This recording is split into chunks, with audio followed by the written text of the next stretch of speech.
خود مشرکین مکہ کا جو مخالفت کا سٹائل ہے وہ بھی تبدیل ہوا.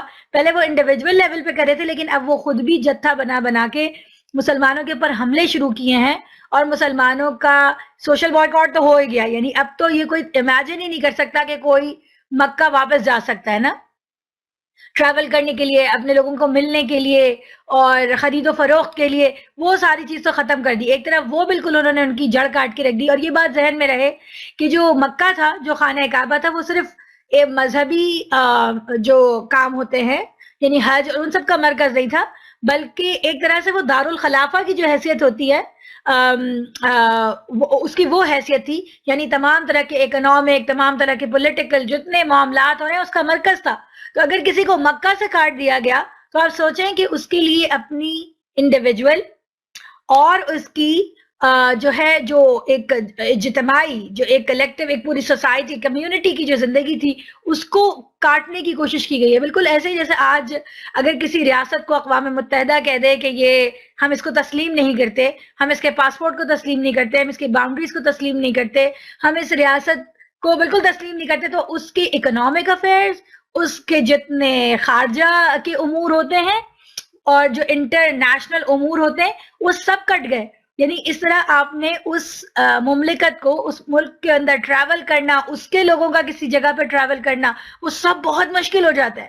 تو ریاست مدینہ جو چھوٹی سی تھی اس کی وہی حالت ہو گئی تھی کہ پہلے اگر انڈیویجول لیول کے اوپر مسلمانوں پہ تکلیفیں تھیں تو اب ایک پوری ریاست کو پورے عرب سے کاٹ کر کے رکھ دیا تھا. وہ مذہبی معاملات ادا کرنے کے لیے بھی نہیں آ سکتے تھے, ان کے اکنامکل تعلقات بھی کٹ گئے تھے, ان کے خارجی تعلقات بھی کٹ گئے تھے, ان کا ٹریول بھی مشکل ہو گیا تھا. یہ بالکل ایسا ہی ہے کہ جیسے آپ کو یاد ہے کہ جب انڈیا پاکستان بنا تو پورے خاندان کٹ گئے, اور اگر بیٹی بیاہ کر ادھر آ گئی تو وہ ادھر نہیں جا سکتی تھی, اور بہت تکلیف میں لوگوں نے زندگی گزاری. لیکن جو ریاست مدینہ ہی اس سے کئی زیادہ تکلیف تھی کہ صرف اس طرح سے نہیں کاٹا تھا, بلکہ اب وہ حملے کرنے لگے. یہ لوگ کہیں ٹریول کریں تو ان کے اوپر حملے ہو رہے ہیں, اور باقاعدہ پھر کچھ عرصے کے بعد غزوہ بدر ہو گیا کہ انہوں نے باقاعدہ اتنا 1000 لوگوں کا لشکر جمع کر کے مسلمانوں کے اوپر حملہ کیا. تو اب جو ہے ایک نئے دور میں مسلمان داخل ہوئے, آزمائش کے اور امتحان کے ایک نئے دور میں داخل ہوئے. تو اب اللہ تعالیٰ نے اس منظم جماعت کو, جس کا ایک امیر ہے اور جس نے 13 سال اپنے نفس کو, جبکہ وہ لڑنے کی پوری قوت رکھتا تھا, آپ سوچیں ان کے پاس حضرت حمزہ رضی اللہ تعالیٰ عنہ تھے, اور ان کے پاس جو ہے وہ حضرت عمر فاروق رضی اللہ تعالیٰ عنہ تھے. یہ اتنے زبردست ان کے صحابہ کرام تھے, تو کیا وہ اس وقت تلوار نہیں اٹھا سکتے تھے؟ لیکن اس وقت اللہ تعالیٰ نے ان کی یہ آزمائشی کہ ان کو منع کیا کہ آپ نے نہیں اٹھانا. لیکن اب ریاست مدینہ میں مسلمانوں کو جو ہے قتال فی سبیل اللہ کا حکم ملتا ہے, تو ایک نئی آزمائش اور ایک نئی ایرا کے اندر داخل ہو رہے ہیں. یہ بالکل ایسے ہی جیسے ہم نے تحویل قبلہ کے موقع پر پڑھا تھا کہ جب وہ قبلہ ان کے سامنے تھا تو ان کی اہل مکہ کی, یہ مکہ کے مسلمانوں کی آزمائش یہ تھی کہ وہ اپنے محبوب قبلے کو چھوڑ کر اور وہ بیت المقدس کی طرف سجدہ کرتے رہے. جب ان کی تربیہ ہو گئی تو پھر اللہ تعالیٰ نے انہیں خانہ کعبہ کی طرف موڑ دیا. تو اللہ تعالیٰ پہلے تربیہ کرتے ہیں اور اس کے بعد جو ہے وہ نیکسٹ اسٹیپ کی طرف لے کے جاتے ہیں. تو اب جو ہے وہ قتال اور جہاد فی سبیل اللہ یعنی قتال فی سبیل اللہ کے مضامین آئیں گے, اور وہ آپ ذہن میں رکھیے گا وہ سارے حالات جو میں نے آپ کو بتائے. کیپنگ ان مائنڈ, اب آیات کو پڑھتے ہیں, اور تم اللہ کی راہ میں ان لوگوں سے لڑو جو تم سے لڑتے ہیں, کیونکہ وہ مسلمانوں پہ حملے کر رہے ہیں جتھے بنا بنا کے, مگر زیادتی نہ کرو. اللہ زیادتی کرنے والوں کو پسند نہیں کرتا, یعنی اتنا ہی ہونا چاہیے بدلہ جتنا کہ انہوں نے کیا ہے. تو زیادتی نہ کرو. اس میں بہت امپورٹنٹ احکامات ہیں مسلمانوں کے. یعنی دنیا میں لوگ کہتے ہیں کہ مسلمانوں نے تلوار کے ساتھ لڑا, اور یہ وہ آج کل تو بہت ہی زیادہ پروپیگنڈا ہے. لیکن آپ کو پتہ ہے کہ جو مسلمانوں کے قوانین جنگ ہیں جو اس قرآن کے ہیں, وہ 1400 سال پہلے اللہ تعالیٰ نے اتنے پرفیکٹ بنائے, جبکہ جو انسانی حقوق کا چارٹر اور جو آج انٹرنیشنل یہ وار کے لاز ہیں, یہ بالکل ابھی کے بنے ہوئے, ان کو 1 صدی بھی سے بھی زیادہ نہیں ہوا, اور ان کے اوپر عمل درآمد اب بالکل جو ہے وہ بھی کمپلیٹلی نہیں ہو رہا. آپ دیکھ رہے ہیں کہ لوگ کیمیکل ویپن استعمال کر رہے ہیں, آپ دیکھ رہے ہیں کہ لوگ جو ہیں وہ ایسے کیا کہنا چاہیے مدر بامز کی اصطلاح ہے وہ استعمال کر رہے ہیں. آج کے زمانے میں لوگ کارپٹ بامبنگ کی ٹرمینالوجی ہوئی, آج کے زمانے میں ویڈیو گیم جس طرح لوگ کھیلتے ہیں اس طرح سے بامبنگ ہو رہی ہے. آج کے زمانے میں World War I اور World War II ہوئی, جس کے اندر لاکھوں لوگ مر گئے, اور جو کچھ اسی طرح جو ریپ وکٹمز جو بوسنیا چیچنیا میں جو کچھ ہوا، جو کشمیر میں ہوا، جو کچھ، تو جس طرح عورتوں کے ساتھ ریپ ہوا ہے، جس طرح چھوٹی چھوٹی بچیوں کا ریپ ہوا ہے، یعنی اجتماعی زیادتی کی جو اجتماعی جنسی زیادتی کی جو اللہ معاف کرے جو وار کرائم ہے، یہ تو یہ سارے پس منظر کو ذہن میں رکھے وہ پروپیگنڈا دیکھیں جو مسلمانوں کے خلاف ہو رہا ہے، اور قرآن کی وہ آیات دیکھیں کہ جس کو اس جو آج ماڈرن ٹائم، اور ماڈرن ٹائم سے لے کے جو پوری ورلڈ ہسٹری آف وار ہے، اور اس میں ساری وارز آتی ہیں، ساری قوموں کی وارز آتی ہیں، ان کی آپ ہسٹری کو پڑھیں، ان کی اعداد و شمار کو، ڈیٹا کو جمع کریں، ان کی نیوز کو پڑھیں کہ انہوں نے کیا کیا کیا ہے اور کس کس طرح سے چیزوں کو، اور پھر قرآن کی آیات پڑھیں تو آپ دیکھیں کہ ان کو بروٹل کہا جاتا ہے، لیکن یہ بروٹل نہیں ہے، جو کچھ انسانوں نے کیا ہے آج ماڈرن ورلڈ میں وہ کتنا بروٹل ہے۔ تو یہاں پر اللہ تعالیٰ کہہ رہے ہیں جو تم سے لڑے تم اس سے لڑو، یعنی اگر کوئی تمہارے ملک پر حملہ کرے تو تم فریڈم فائٹر ہوگے نا، اس کے جواب میں لڑائی کرو گے نا، اور ہمیشہ دنیا میں فریڈم فائٹرز کو بہت اہمیت دی، ان کے اوپر ناولز لکھے گئے، for whom the bells ring, یہ ایک for whom the bells toll بہت مشہور ناول ہے، یہ بھی فریڈم فائٹنگ کے اوپر ہے، دنیا میں فریڈم فائٹنگ کی بڑی اہمیت ہے۔ تو اللہ تعالیٰ نے فرمایا کہ جس طرح وہ تم سے لڑتے تم ان سے لڑو مگر زیادتی نہ کرو۔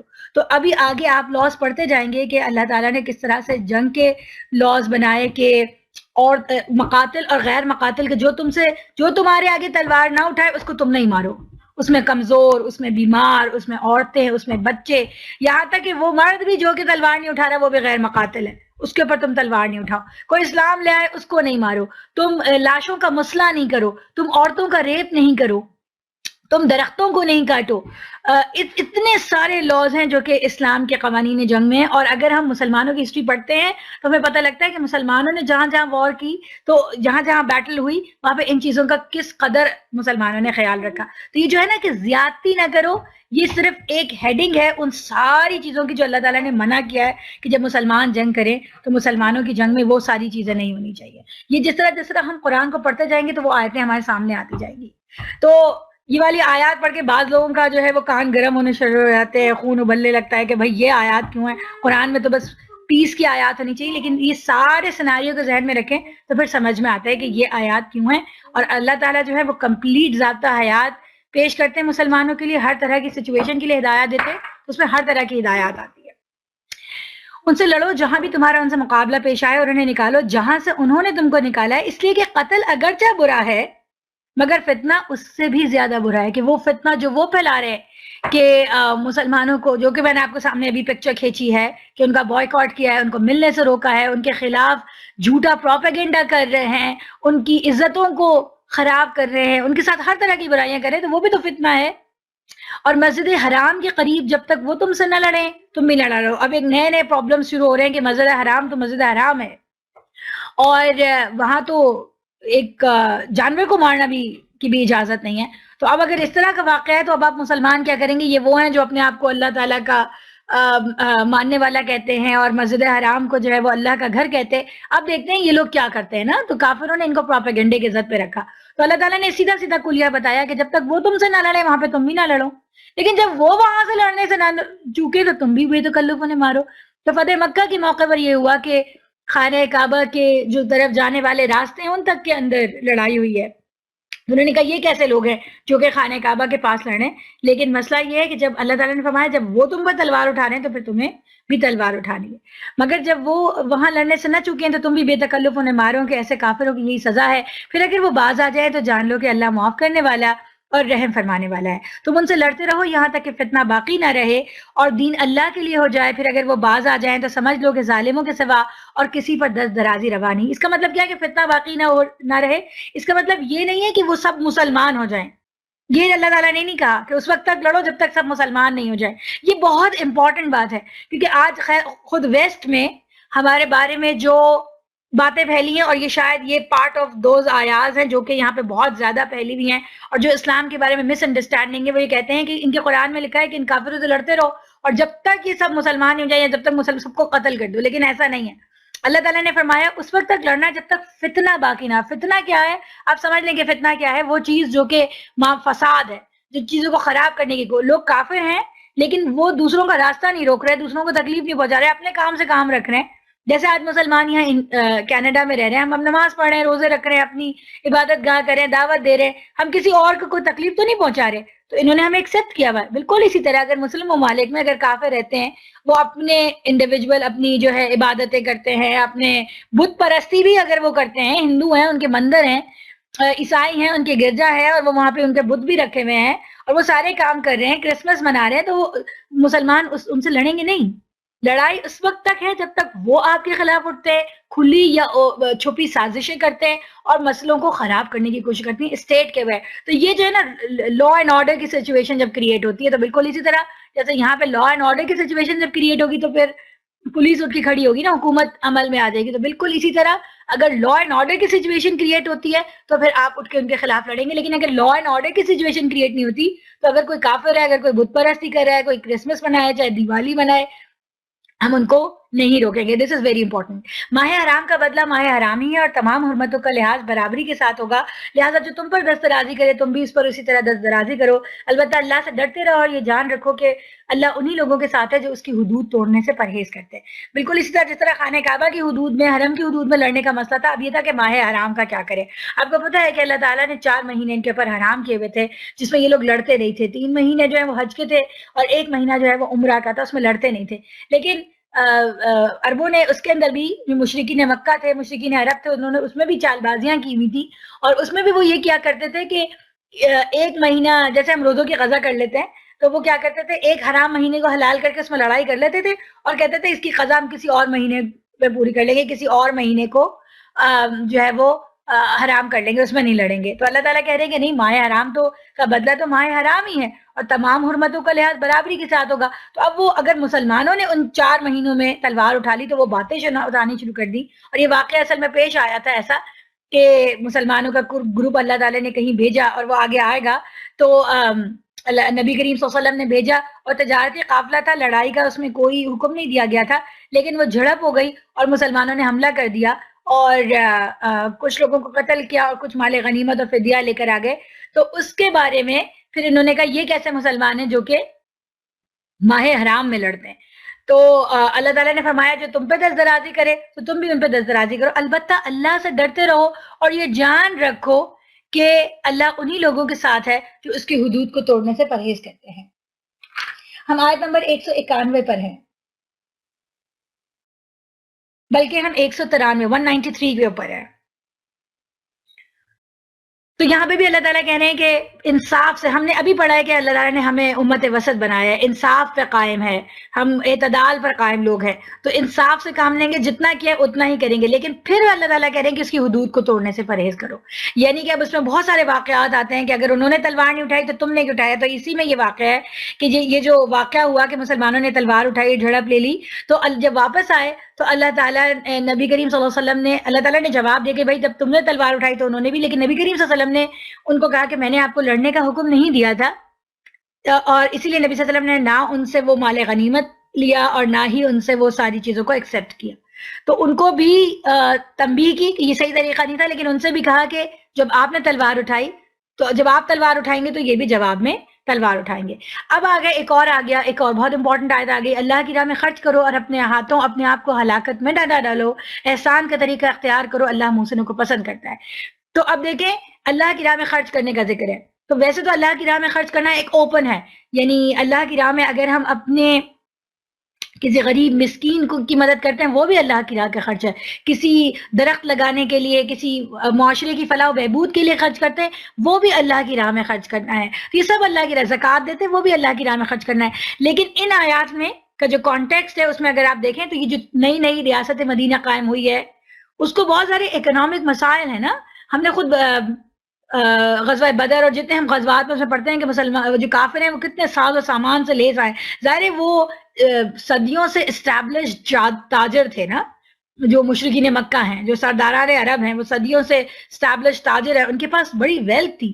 اور اسی طرح یہ ٹرائبل جو وارز اور بیٹلز ہوتی تھی اس میں بھی یہ ایک دوسرے سے لوٹ مار کر کے اس طرح بھی مال جمع کرتے رہے. اس کے برعکس جو مسلمان مدینہ میں تھے وہ تو لٹے پٹے ہجرت کر کے پہنچے تھے، ان کے پاس تو خود اپنے کھانے کے لیے نہیں تھا. تو اللہ تعالیٰ نبی کریم صلی اللہ علیہ وسلم نے مواسات اور مواخات ان کے درمیان قائم کی تھی، انصار اور مہاجرین کو بائی بائی بنا کے، کہ خود مہاجرین نے انصار نے اپنی جو گھر بار اور ساز و سامان تھے ان کے ساتھ شیئر کیے تھے.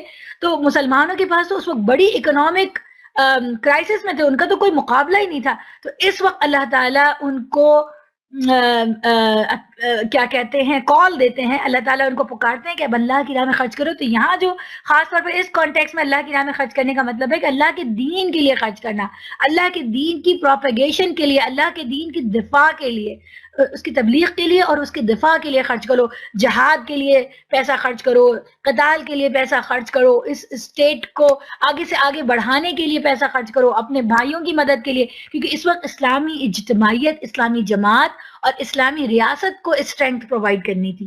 تو اس کے لیے اب اس میں آتی ہے آگے کیا بڑی عجیب ہے، اور اپنے ہاتھوں اپنے آپ کو ہلاکت میں نہیں ڈالو.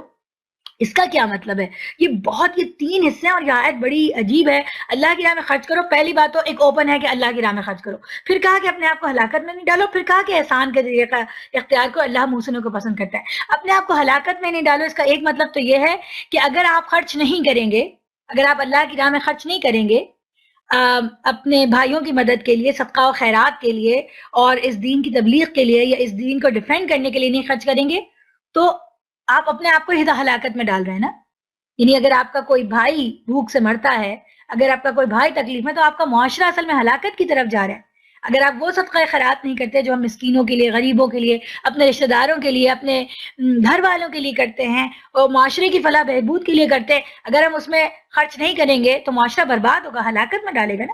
اس وقت ہم کینیڈا میں رہتے ہیں، اتنی زبردست سڑکیں ہیں، اتنے زبردست سارے انتظامات ہیں، کلینکس اتنی اچھی چل رہی ہیں، اسکولز اتنے اچھے ہیں. وہ کیوں ہیں؟ کیونکہ ہم ٹیکس پے کر رہے ہیں نا، اس لیے ہو رہا ہے. اگر ہم لوگ ٹیکس پے نہیں کریں تو یہ اتنا زبردست نظام تو نہیں ہو. تو ہم اپنے آپ کو ہلاکت میں، معاشرہ اپنے آپ کو ہلاکت میں ڈالتا ہے جب وہ اپنے پیسے میں سے اجتماعی فلاح کے لیے اور دوسرے انسانوں کے لیے فلاح کے لیے خرچ نہیں کرتا. ایک بات. اسی طرح اگر اس کانٹیکس میں اللہ کی راہ میں خرچ نہیں کریں گے تو اسلامی دین کی تبلیغ کے لیے خرچ نہیں کریں گے تو دین اگر نہیں پھیلے گا تو یہ اجتماعی طور پہ مسلمانوں کی ہلاکت ہے.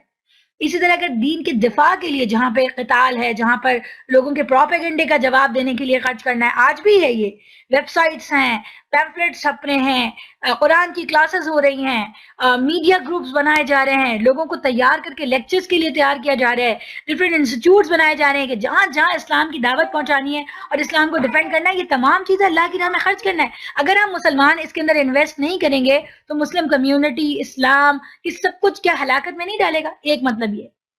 اور ایک اور بڑا مطلب ہے اس کے اندر، جو اس کا ایک اور مطلب آتا ہے کہ اللہ کی راہ میں خرچ کرو مگر اپنے آپ کو ہلاکت میں نہیں ڈالو. یعنی کہ سارا کا سارا ایسا نہ ہو کہ اتنا خرچ کر دو کہ خود اپنے جان کے لالے پڑ جائیں. یہ بھی مطلب ہے. یہ اس میں ایک حدیث آتی ہے جو اس بات کو سپورٹ کرتی ہے کہ اس کا مفہوم ہے کہ ایک مرتبہ ایک صاحب آئے نبی کریم صلی اللہ علیہ وسلم کے پاس سونے کا انڈا لے کر، جیسے ہم لوگوں کے گولڈ کے کوئنز ہوتے ہیں، تو وہ انہوں نے اپنے سارا ویلتھ ہوگا وہ اس کی شکل میں لا کے اور نبی کریم صلی اللہ علیہ وسلم کو دیا کہ اللہ کی راہ میں دینا چاہتا ہوں. اب صلی اللہ علیہ وسلم نے اپنا چہرہ مبارک ان سے پھیر لیا. وہ پھر آئے نبی صلی اللہ علیہ وسلم، پھر چہرہ مبارک ان سے پھیر لیا، پھر آئے. اور اس میں یہ تھا کہ بعض لوگ، اور اس میں آگے سے ایک مفہوم یہ بھی آتا ہے حدیث میں کہ فرمایا کہ بعض لوگ جو ہیں وہ سارا کچھ دے دیتے ہیں اور پھر ان کی اولاد جو ہے وہ در در کے اوپر پھرتی ہے اور وہ مانگتے پھرتی ہے. یعنی یہ بھی پسند نہیں کیا کہ اپنی ساری کی ساری وراثت اللہ کی راہ میں دے دو نا. اللہ تعالیٰ نے تو ایک حصہ رکھا ہے، تو اپنے اوپر بھی مال اپنا حق ہے.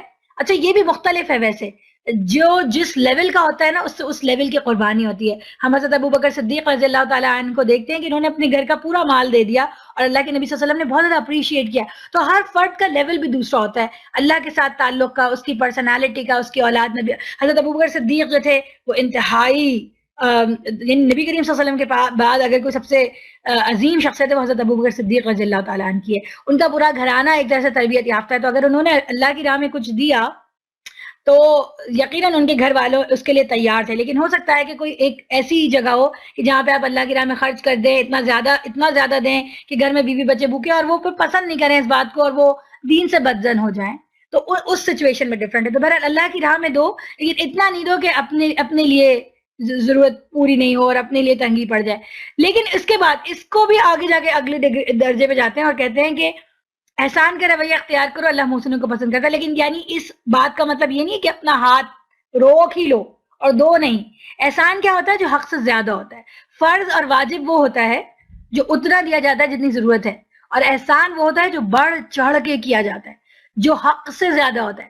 تو اس بات میں یہ اس آیت کا ٹکڑا یوں ہے، اس کا مطلب یہ ہوا کہ جب اللہ کی راہ میں خرچ کرو تو بس اتنا مت دو جتنا ضروری ہے، بلکہ اپنے اس سے ضرورت سے زیادہ خرچ کرو. زکوٰۃ تو صرف 2.5% ہے، لیکن صدقہ اور خیرات اس سے بھی زیادہ سے زیادہ کرو. تو اللہ کی راہ میں جب خرچ کرو تو بڑھ چڑھ کے کرو، اور اللہ تعالیٰ جو ہے وہ محسنوں کو پسند کرتا ہے، ان لوگوں سے محبت رکھتا ہے جو اس سے زیادہ دیتے ہیں. تو اس ساروں کا مطلب یہ نکلا کہ اپنے لیے بس مقدور بھر اتنا جمع کر رکھو جتنا تمہیں ضرورت ہے زندگی گزارنے کے لیے، جو بس ضروری چیزیں بس وہ رکھو، باقی جتنا زائد ہے وہ اللہ کی راہ میں بڑھ چڑھ کر خرچ کرو. ہمارا ذرا مختلف ہے، ہم چاہتے ہیں کہ بیگ تو ہمارا برانڈڈ ہو، سوٹ تو ہمارا برانڈڈ ہو، مگر جب اللہ کی راہ میں دیں تو $5 دے دیں. یہ صحیح نہیں ہے. اتنا وہ والا اچھا بیگ لے لیں جتنی ضرورت ہے، لیکن اللہ کی راہ میں دیں تو ہم ذرا زیادہ دیں. تو یہ ہمیں اپنے بار بار اپنے دل کو ٹٹولنا ہے. اللہ محسنوں کو پسند کرتا ہے. ہر اعمال میں فرض چیزیں کم ہیں، لیکن اللہ کو جو پسند ہے وہ احسان پسند ہے، تو زیادہ کرو. اللہ کی خوشنودی کے لیے اب حج اور عمرے کے واقعات آتے ہیں اس کے اندر. اللہ کی خوشنودی کے لیے جب حج اور عمرے کی نیت کرو تو اسے پورا کرو، اور اگر کہیں گھر جاؤ تو جو قربانی میسر آئے اللہ کی جناب میں پیش کرو، اور اپنے سر نہ مونڈو جب تک کہ قربانی اپنی جگہ تک نہ پہنچ جائے. مگر جو شخص مریض ہو یا جس کے سر میں کوئی تکلیف ہو اور اس بنا پر اپنا سر منڈوا لے تو اسے چاہیے کہ فدیے کے طور پر روزے رکھے یا صدقہ دے یا قربانی کرے.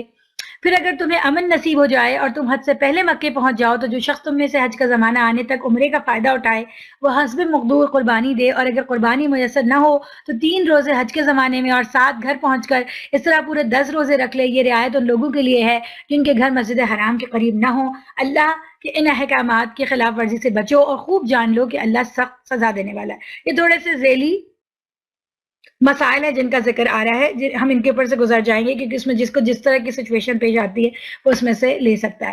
حج کے مہینے سب کو معلوم ہے. جو شخص ان مقرر مہینوں میں حج کی نیت کرے اسے خبردار رہنا چاہیے کہ حج کے دوران میں اس سے کوئی شہوانی فعل، کوئی بدعملی، کوئی لڑائی جھگڑے کی بات سرزد نہ ہو. اور آج کے حج کا جو سب سے بڑا امتحان ہے وہ یہی ہے، کیونکہ تکلیفیں تو اب اتنی نہیں رہی، ہر چیزیں اتنی آسان بنا دی گئی ہیں، لیکن جن چیزوں کا حج پہ جاتے ہوئے ہمیں آج خیال رکھنا ہے وہ یہ ہے کہ ہم سے کوئی بدعملی نہ ہو جائے، لڑائی جھگڑا یہ سب نہ ہو. کیونکہ جو گروپس وہاں حج پہ جاتے ہیں وہ سب سے زیادہ مسئلہ یہ ہوتا ہے کہ وہ ایک دوسرے کے ساتھ جو معاملات ہیں تو اللہ تعالیٰ اس کو منع کر رہے ہیں. اور جو نیک کام تم کرو گے وہ اللہ کے علم میں ہوگا. سفر حج کے لیے زاد راہ ساتھ لے جاؤ، اور سب سے بہتر زاد راہ پرہیزگاری ہے. بس اے ہوش مندو میری نافرمانی سے پرہیز کرو. اور اگر حج کے ساتھ ساتھ تم اپنے رب کا فضل بھی تلاش کرتے جاؤ تو اس میں کوئی مذائقہ نہیں. 2 باتیں ہیں کہ جب حج کے لیے نکلیں گے تو ظاہر سامان تو ساتھ لیں گے، سامان سفر، کچھ رقم بھی ساتھ رکھیں گے، کچھ کھانے پینے کا سامان، کوئی ایسی چیزیں بھی ساتھ رکھیں گے. تو جو اس زمانے میں نبی کریم صلی اللہ علیہ وسلم کے زمانے میں جو مشرک لوگ تھے، جو عرب کے لوگ تھے، وہ اس بات کو برا سمجھتے تھے کہ جب حج کی سفر کے لیے نکلیں تو کچھ سامان لیں. تو وہ سوچتے تھے جتنا بدحالی کے ساتھ نکلے گا انسان وہ اتنا اچھا ہوگا. تو اللہ تعالیٰ فرما رہے ہیں کہ اس میں کوئی مذائقہ نہیں ہے کہ سامان سفر ساتھ لیا جائے، لیکن جو بہترین زاد راہ ہے وہ تقوی ہے. یعنی دیکھیں یہ جو ہم اعتدال کو پڑھتے چلے آ رہے ہیں وہ کتنا زبردست ہے. یعنی ایک طرف خواہ مخواہ کی فقیری اختیار کرنا، خواہ مخواہ کی ریاکارانہ فقیرانہ پن کہ آپ کے پاس ہے لیکن خواہ مخواہ میں آپ جو ہے وہ فقیرانہ طریقے سے نکل رہے ہیں. آپ کے پاس اچھے خاصے پیسے ہیں لیکن آپ ٹوٹی ہوئی چپل ہے، آپ نے کیش بھی نہیں لیا اور وہاں لوگوں سے مانگتے پھر رہے. یہ بھی اللہ تعالیٰ کو پسند نہیں ہے. یہ ایک انتہا ہے. تو اللہ تعالیٰ کہنے زاد راہ ساتھ لیجیے. ساتھ نکلنے کا جو توشہ ہے، جو سامان چاہیے وہ آپ ساتھ لے کر نکلیے. لیکن دوسری طرف تقوی یاد رکھو، یعنی خرچ کے معاملے میں بھی آپ نے خیال رکھنا ہے کہ وہ پھر اسراف نہیں ہو، اس میں ریاکاری نہیں ہو. تو ایک طرف تو آپ نے زیادہ راہ ساتھ نہیں لیا اور ایک طرف آپ کا حال یہ ہے کہ بھائی وہ تو 80 کیا کہنا چاہیے کہ 80 کورس کا کیوزین ہے اور 10 کورس کا کیوزین ہے اور ہر جگہ اے سی والے خیمے لگے ہیں اور آپ لاکھوں روپے کے ہوٹل میں آپ ٹھہر رہے ہیں. یعنی اس کے بیچ میں یعنی اسراف، نمود و نمائش، ریاکاری، اور اپنے ہوٹل کی پکچر لگا کے بھیج رہے ہیں، سیلفی لگا کے بھیج رہے ہیں. تو یہ دونوں جو رویے ہیں ان کے بین طریقہ اختیار کو، یعنی خرچ کرنا اپنے اوپر غلط نہیں ہے لیکن تقوی میں نے جیسے ہم کو پہلے ہم نے پڑھا کہ تقوی یہ ہے کہ اللہ کی حدود کا خیال. اللہ تعالیٰ کو یہ بات پسند آئے گی. اور دوسری بات یہ کام میں اللہ کے لیے کر رہا ہوں کہ لوگوں کو دکھانے کے لیے کر رہا ہوں. تو یہ دو جو بین اسی طرح اللہ حج کے ساتھ ساتھ اپنا رب کا فضل، یعنی آپ کو پتا ہے کہ پہلے زمانے میں، اب تو ہم 12 دن کے 15 دن کے پیکج کے اوپر جاتے ہیں، زیادہ میکسیمم 40 دن کے لیے پیکج پہ جاتے ہیں اور ہم صبح نکلتے ہیں اور شام میں پہنچ جاتے ہیں. لیکن پہلے زمانے میں لوگ مہینوں اور کبھی کبھار سالوں کا سفر کر کے حج پر پہنچتے تھے. تو بعض لوگ ایسا کرتے تھے کہ کہتے تھے کہ جب ہم جا ہی رہے ہیں مختلف ملکوں سے گزریں گے پھر خود مکہ پہنچیں گے تو وہ بھی ایک اکنامک سینٹر تھا، تو وہ ساتھ میں تجارت کا سامان بھی لیتے تھے، خرید و فروخت بھی کرتے ہوئے جاتے تھے. تو یہ خیال تھا کہ یہ کیا، یہ تو اللہ کے لیے حج کی نیت باندھی تھی اور یہ راستے میں دنیا کا کام بھی کرتے چلے جا رہے ہیں.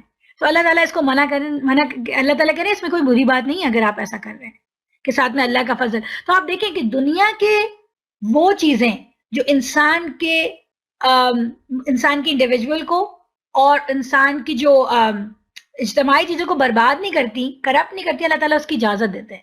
کہ دنیا کا ساز و سامان، اپنے کھانا پینا، اپنے ارننگ کرنا، یہ سب کچھ غلط نہیں ہے جب تک کہ وہ ان حدود کو نہ توڑے جو اللہ نے منع کیے، یعنی کہ ریاکاری یا کہ غلط طریقے سے کسی کام کو کرنا، شو مارنا، اسراف کرنا، نمود و نمائش کرنا، یہ سب چیزیں نہیں ہو تو جو زندگی کے گزارنے کے سارے طریقے ان کو اللہ تعالیٰ نے منع نہیں کیا بلکہ وہ کرنے میں کوئی حرج نہیں.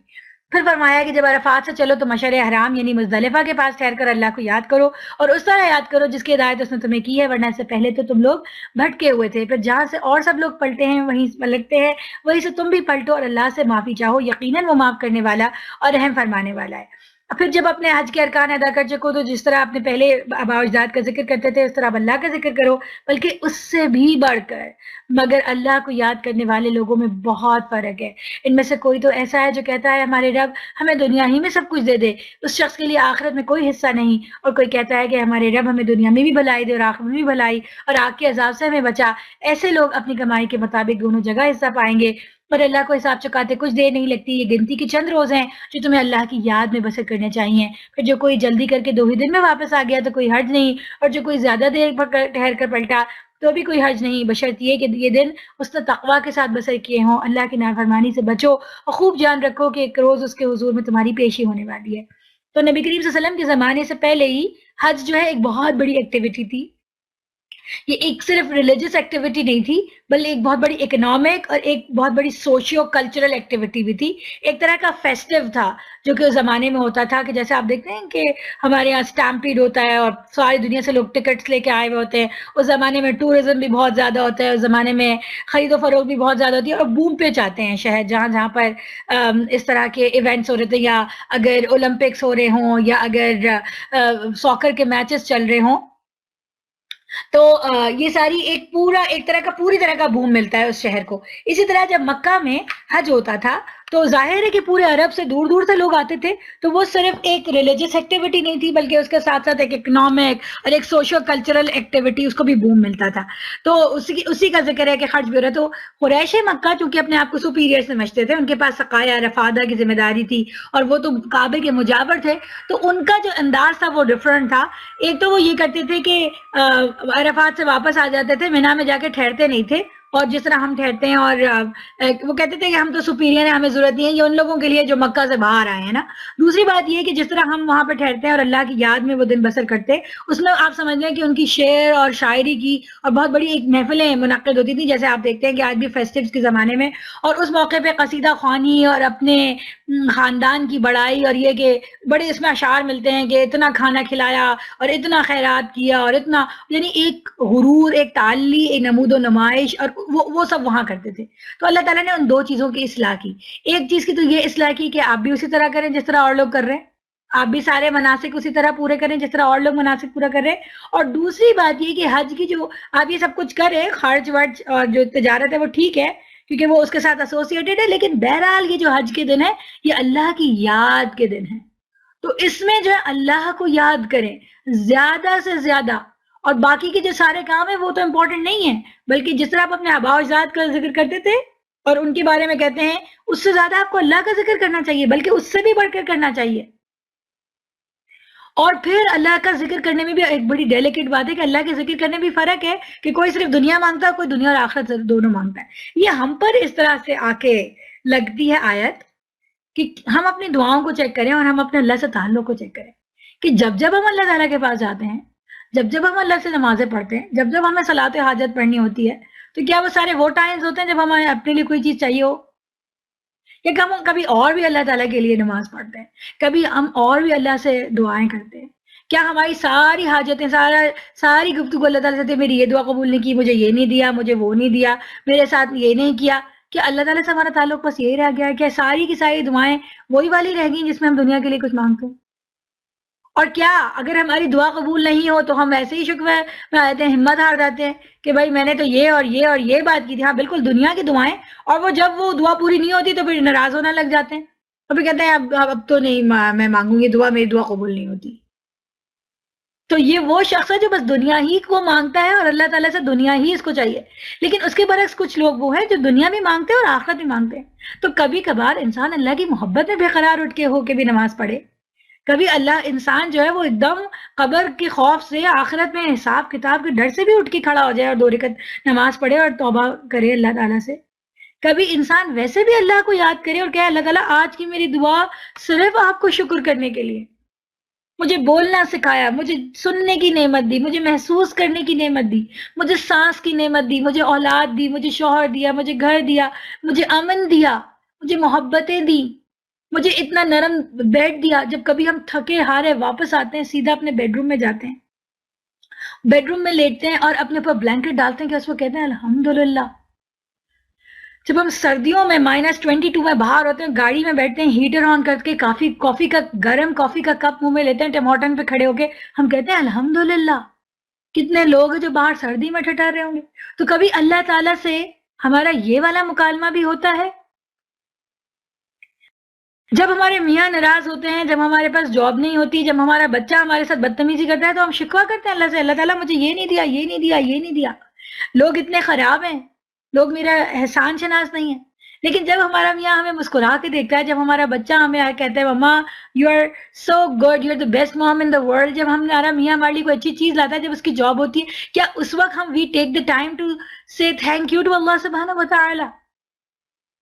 تو یہ چیز امپورٹنٹ ہے کہ کچھ لوگ ایسے ہیں کہ جو صرف بس دنیا دنیا دنیا ہی کے لیے اللہ تعالیٰ سے یاد رکھتے ہیں. اللہ تعالیٰ ان کو یاد ہوتا ہے تو قرآن صرف اس وقت پڑھتے ہیں جب ان کو کوئی وظیفہ کرنا ہو. ان کی کوئی چیز گم ہو گئی تو انہوں نے وظیفہ کر لیا، جب کوئی بیماری ہے تو وظیفہ کر لیا، جاب چاہیے وظیفہ کر لیا، کوئی مر گیا اس کے لیے وظیفہ کر لیا. اس کے علاوہ کبھی قرآن پڑھا ہدایت کے لیے کھولا کہ مجھے اپنی آخرت کے لیے کیا چاہیے؟ تو اللہ تعالیٰ دنیا کو منع نہیں کرے، کیونکہ جو دوسری دعا ہے جو اللہ تعالیٰ کو پسند ہے وہ ہے کہ ربنا آتنا فی الدنیا حسنہ وفی الآخرہ حسنہ. تو دنیا کی بھی حسنہ چاہیے اور آخرہ کی بھی حسنہ. دنیا کو مائنس نہیں کیا اللہ نے، لیکن ان لوگوں کو ناپسند کیا جو صرف دنیا ہی کے لیے مانگ رہے ہیں. پھر ایک دوسرا چیپٹر سٹارٹ ہوتا ہے، ایک دوسری پرسنالٹی ہمارے سامنے آتی ہے، اور اس پرسنالٹی قرآن میں واقعات ہیں، یعنی ایک سٹوریز ہیں.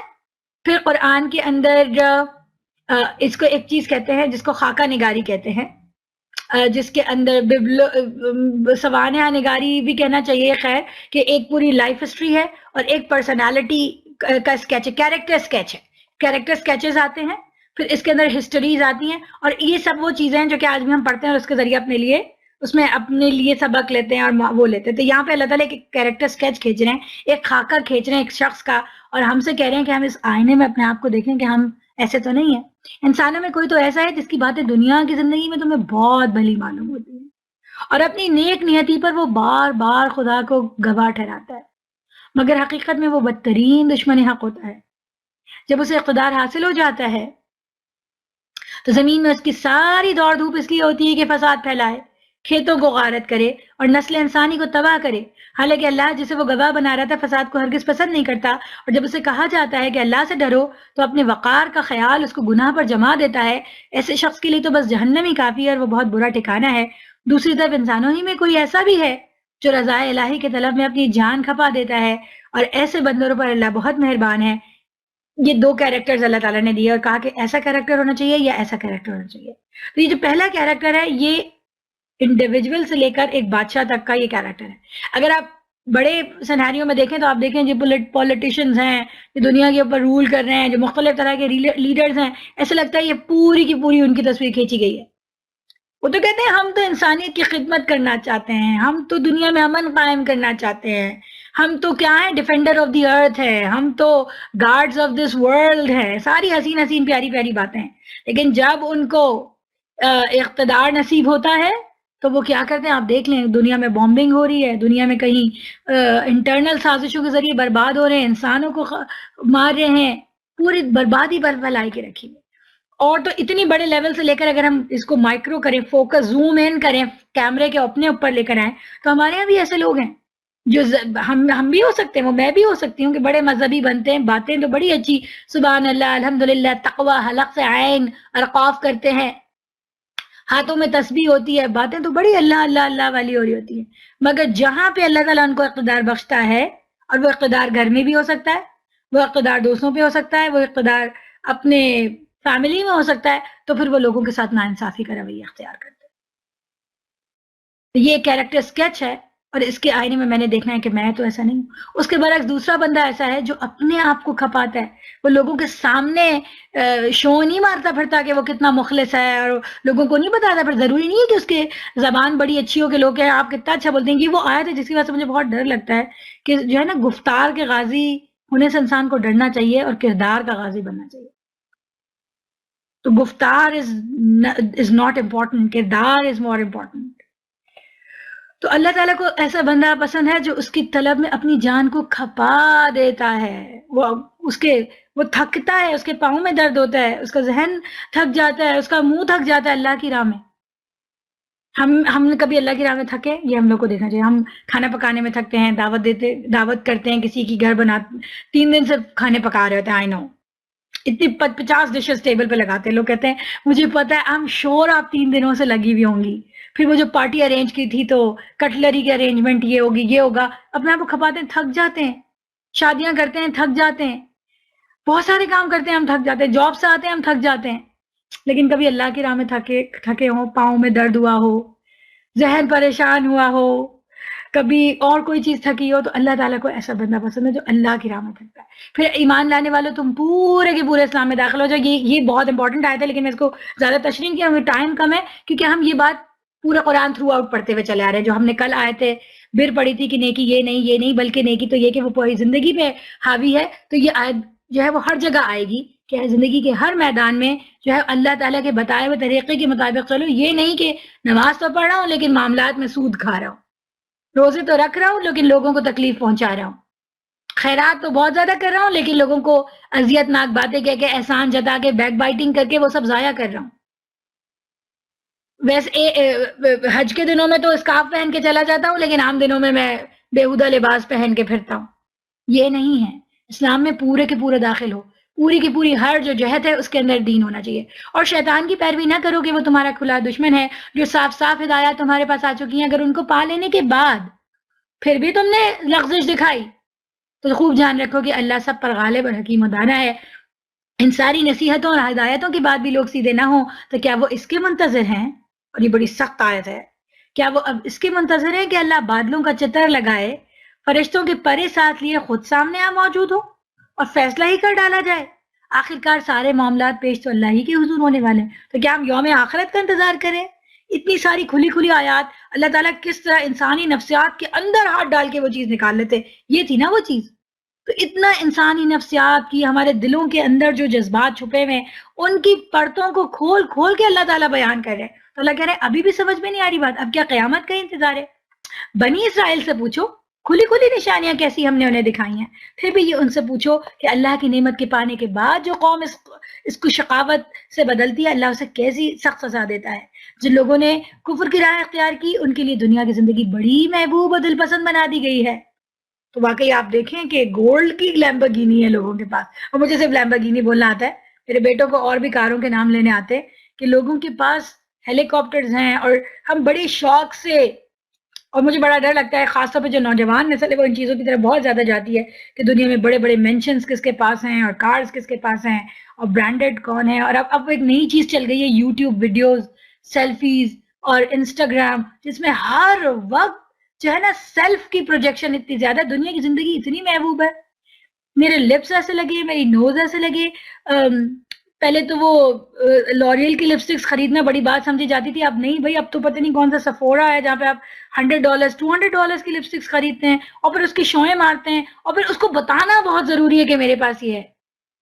تو سارا کچھ دنیا کی زندگی جس وقت جتنا زیادہ آج ہمیں احاطہ کی ہوئی ہے، کسی نے بڑی زبردست بات فیس بک پہ ہی کہیں میں نے پڑھی تھی کہ آج تو اگر شداد بھی آ جائے تو حیران رہ جائے، آج تو اگر فرعون بھی آ جائے تو انسان کی قہاری اور اس کی جو انا پرستی ہے، جو اس کی بروٹیلٹی ہے، اس کے اوپر حیران رہ جائے. اور وہ کون تھا جو زمین میں دھس گیا تھا؟ قارون. اگر وہ بھی آ جائے تو حیران رہ جائے کہ آج لوگوں کے پاس کس قدر پیسہ ہے اور وہ کس قدر اس کو شو آف کر رہے. ہماری پوری زندگیاں اس شو آف میں. کھانا بناتے ہیں، اس کو تصویر لگا دیتے ہیں کہ دیکھو، اور سب کہتے ہیں واہ زبردست زبردست. اور پھر اس میں فیکنیس کتنی آ گئی ہے کہ کھڑے تو اپنے بیڈ روم میں ہیں، لیکن تھوڑی سی میک اپ کرتے ہیں، تھوڑا سا پیچھے سے صحیح کرتے ہیں، اس کو آگے لگاتے ہیں کہ ہیونگ فن. جھوٹ، نمود و نمائش، دنیا کی زندگی بڑی میں سارا وقت. یہاں تک کہ جب حجر اسود کو چوم رہے ہوتے تو بھی سیلفی کھینچ رہے ہوتے ہیں. ملتزم پہ کھڑے ہوتے ہیں، سیلفی کھینچ رہے ہوتے ہیں. مسجد نبوی کے پاس کھڑے ہوتے ہیں، سیلفی. میں تصویر کھینچنے یا نہیں کھینچنے کی بات نہیں کر رہی. میں کہہ رہی ہوں سیلف پروجیکشن. دنیا اتنی امپورٹنٹ ہے، کچھ اپنے لیے اور اللہ کے لیے بچا ہی نہیں. اندر کے لیے تو کوئی بچا ہی نہیں ہے. تو یہ مسلمان کا طریقہ نہیں ہے، یہ آخرت پہ بلیو کرنے والے کا یہ طریقہ نہیں. یہ تو کافروں کا طریقہ، جو آخرت پہ یقین نہیں رکھتے، جو اللہ سے محبت نہیں کرتے. ان کے لیے دنیا دنیا ہر چیز ہے، تو ان کی پوری زندگی جو ہے وہ دنیا کے گرد ریوالو کر رہی ہے. ایسے لوگ ایمان کی راہ اختیار کرنے والوں کا مذاق اڑاتے ہیں، مگر قیامت کے روز پرہیزگار لوگ ہی ان کے مقابلے میں عالی مقام ہوں گے. روح دنیا کا رزق تو اللہ کو اختیار ہے، جسے چاہے بے حساب دے. ابتدا میں سب لوگ ایک ہی طریقے پر تھے، پھر یہ حالت باقی. اب اللہ تعالیٰ ایک پوری ہیومن ہسٹری بیان کر رہا ہے کہ یہ اتنے سارے ریلیجنز جو آپ دنیا میں دیکھتے ہیں، کہ کوئی ہندو مت ہے، پھر گریک مت ہے، پھر ایک ایجپشن مت ہے، پھر بیبلیون کے لوگ تھے، پھر مزدک تھے، پھر آتش پرست تھے، پھر یہ فرسٹ نیشنز ہیں، پھر کچھ اور لوگ ہیں، پھر منگولز تھے، پھر چنگیز خان تھے، اور پھر یہ عیسائی ہیں، پھر یہ یہودی ہیں. اتنے سارے آئے کہاں سے؟ اتنے سارے فرقے آئے کہاں سے؟ اور صحیح کیا ہے، غلط کیا ہے؟ تو اللہ تعالیٰ اس چند آیات میں وہ ساری ہیومن ہسٹری اور سارا اختلاف بیان کر دیتے ہیں. اللہ کہتے ہیں کہ ابتدا میں سب لوگ ایک ہی طریقے پر تھے، یعنی ابتدا میں تو آدم علیہ السلام آئے تھے اور ایک ہی دین لے کر آئے تھے. پھر یہ حالت باقی نہ رہی اور اختلافات رونما ہوتے گئے. انسان ڈائیورٹ ہوتا جاتا تھا اور وہ سیدھی راہ سے دور چلا جاتا تھا. پھر اللہ نے نبی بھیجے جو راست روی پر بشارت دینے والے اور کجروی کے نتائج سے ڈرانے والے تھے، اور ان کے ساتھ کتاب برحق نازل کی. تو انسان سیدھے راستے پہ جانے سے جب ڈائیورٹ ہوتا تھا، اللہ تعالیٰ پھر نبی اور کتاب بھیجتا تھا، وہ انسان کو کھینچ کے پھر سیدھا راستہ دکھاتا تھا. پھر انسان ڈائیورٹ ہوتا تھا، پھر اللہ تعالیٰ نبی بھیجتا تھا. تو انسان ڈائیورٹ ہوتا گیا اور اللہ تعالیٰ نبی بھیجتے گئے. اور اس طرح لیکن وہ جو ڈائیورجن میں سے کچھ لوگ واپس راستے پہ آگئے، لیکن کچھ لوگ وہیں دور ہی رہے، ڈائیورٹیڈ ہی رہے، away from the right path ہی رہے، اور پھر وہاں سے مزید شاخیں بنتی چلی گئیں. تو اس ساری چیز کو بیان کر رہے ہیں. ان کے ساتھ کتاب برحق نازل کی تاکہ حق کے بارے میں لوگوں کے درمیان جو اختلافات رونما ہو گئے تھے ان کا فیصلہ کرے. اور ان اختلافات کے رونما ہونے کی وجہ یہ نہ تھی کہ ابتدا میں لوگوں کو حق بتایا نہیں گیا تھا. اختلاف ان لوگوں نے کیا جنہیں حق کا علم دیا جا چکا. انہوں نے روشن ہدایات پا لینے کے بعد محض اس لیے حق کو چھوڑ کر مختلف طریقے نکالے کہ وہ آپس میں زیادتی کرنا چاہتے تھے. بس جو لوگ انبیاء پر ایمان لے آئے اور اللہ نے اپنے اذن سے اس حق کا راستہ دکھایا جس میں لوگوں نے اختلاف کیا تھا. اللہ جسے چاہتا ہے راہ راست دکھا دیتا ہے. پھر کیا تم لوگوں نے یوں ہی سمجھ رکھا ہے کہ تمہیں یوں ہی جنت میں داخلہ مل جائے گا، حالانکہ ابھی تم پر وہ سب وقت نہیں گزرا جو تم سے پہلے ایمان لانے والوں پر گزر چکا.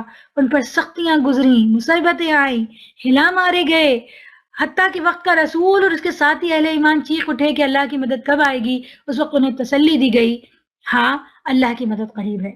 تو یہ جو ساری کہانی ہو رہی تھی کہ سیدھا راستہ سے لوگ ہٹ رہے تھے اور اللہ کا نبی آ رہا تھا اور ہدایات مل رہی تھی، یہ اتنی آسانی سے تو نہیں ہو رہا تھا. یہ تو حق و باطل کی کشمکش تھی.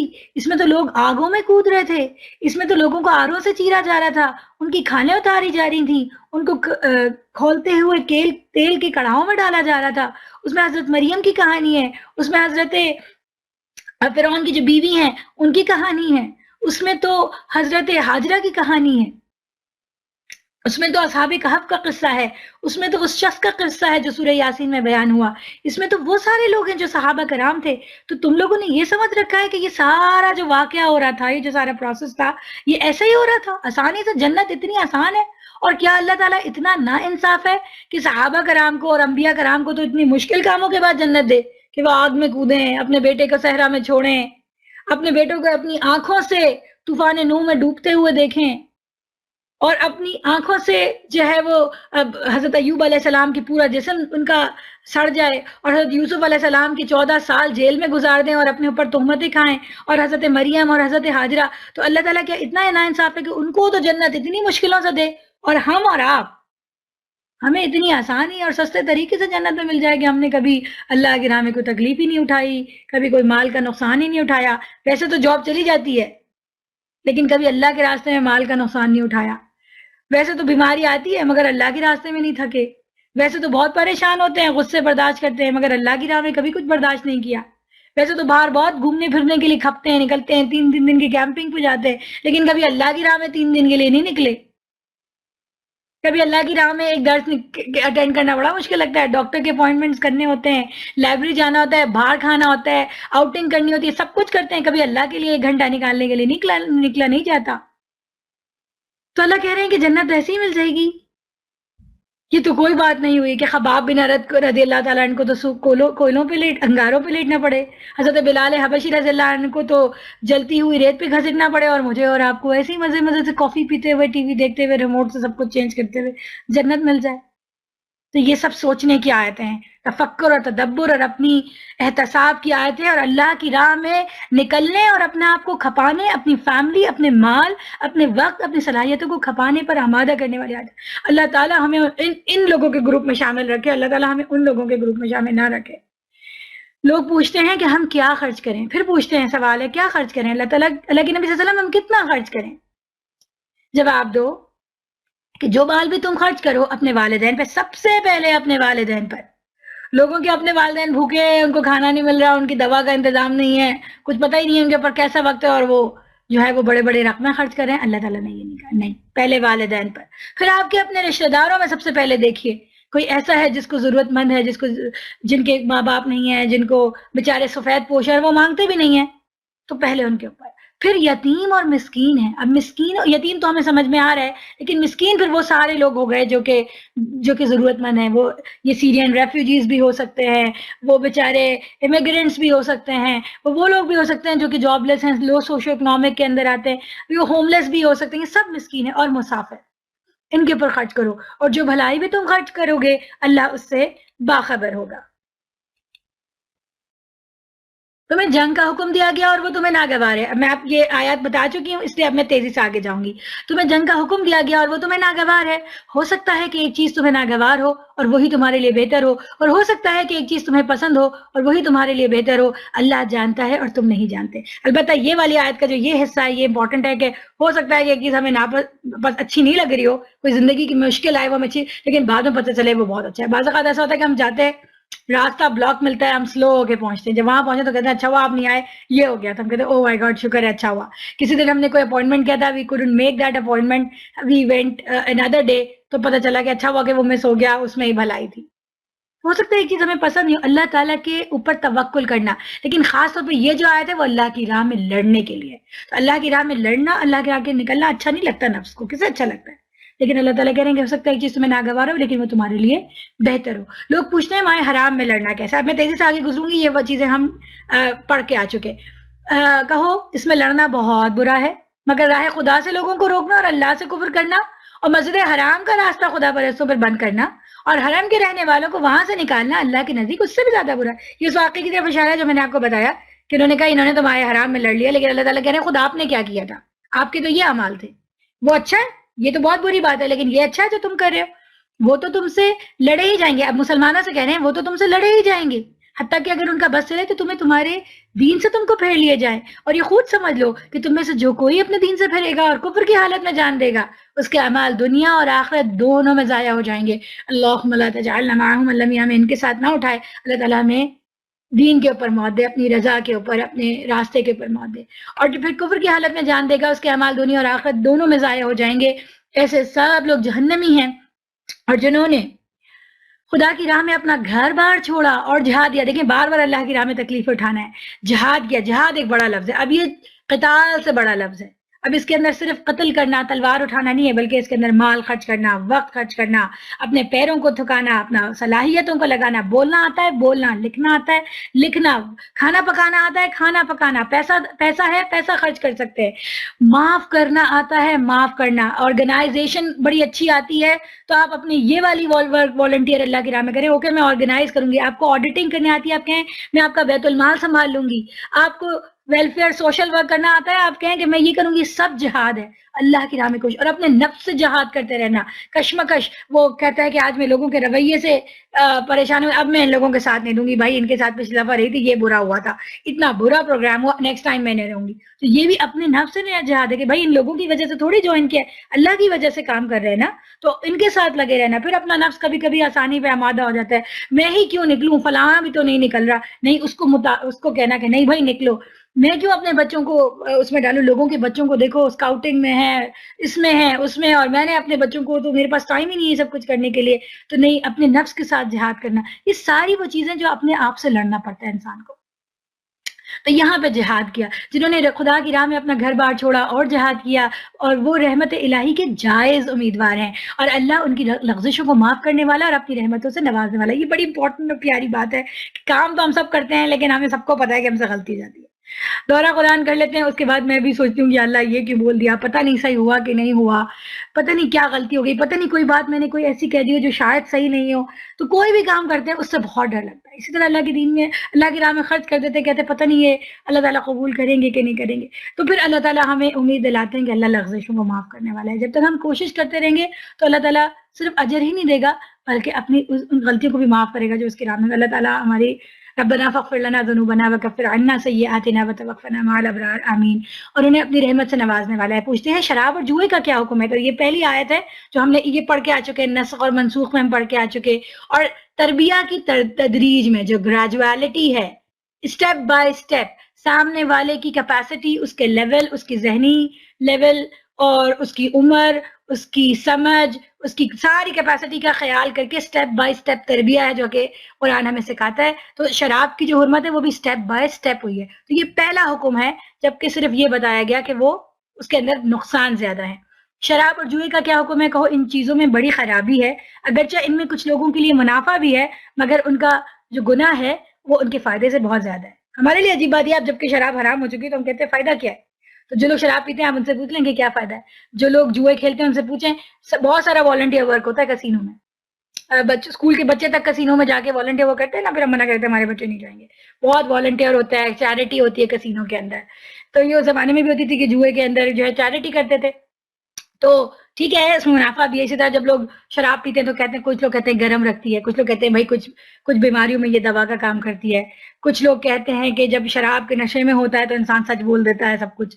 اور وہ بڑے بڑے اس میں تفسیر میں یہ آتا ہے کہ جب وہ شراب کے نشے میں ہوتے تھے نا تو وہ بڑی بڑی رقمیں خرچ کرتے تھے، خیرات کرتے تھے، بہت بہت ترنگ میں آ کے.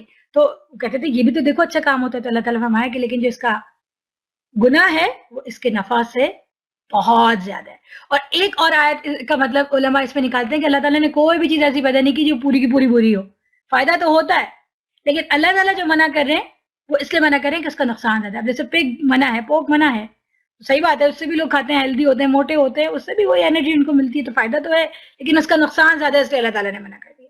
اسی طرح دنیا کی کوئی، ابھی آپ لوگ کہہ رہے ہیں زنا کو جائز کر دو. بھائی کیا ہے، دو لوگ اپنی مرضی سے رہنا چاہ رہے ہیں سکون میں. اب ایک ہسبینڈ اینڈ وائف ساتھ رہ رہے ہیں، اتنی مشکل پریشانیاں اٹھا رہے ہیں، پھر مہر بھی دینا پڑے گا، پھر یہ بھی کرنا پڑے گا، ذمہ داری بھی. اب جو لوگ بغیر شادی کے ساتھ رہتے ہیں، ٹھیک تو ہے، کتنا آسان ہے، آج آپ ساتھ ہیں چھوڑ کے چلے گئے تو فائدہ تو ہے، لیکن جس کا نقصان ہے وہ اس سے بھی زیادہ ہے، اس لیے اللہ تعالیٰ نے منع.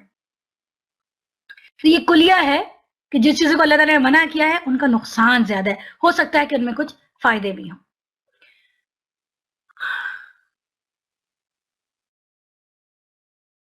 پھر آیا وہی سوال اور وہی مطلب، پوچھتے ہیں ہم رائے خدا میں کیا خرچ کریں؟ تو کہا کہ جو کچھ تمہاری ضروریات سے زیادہ ہو.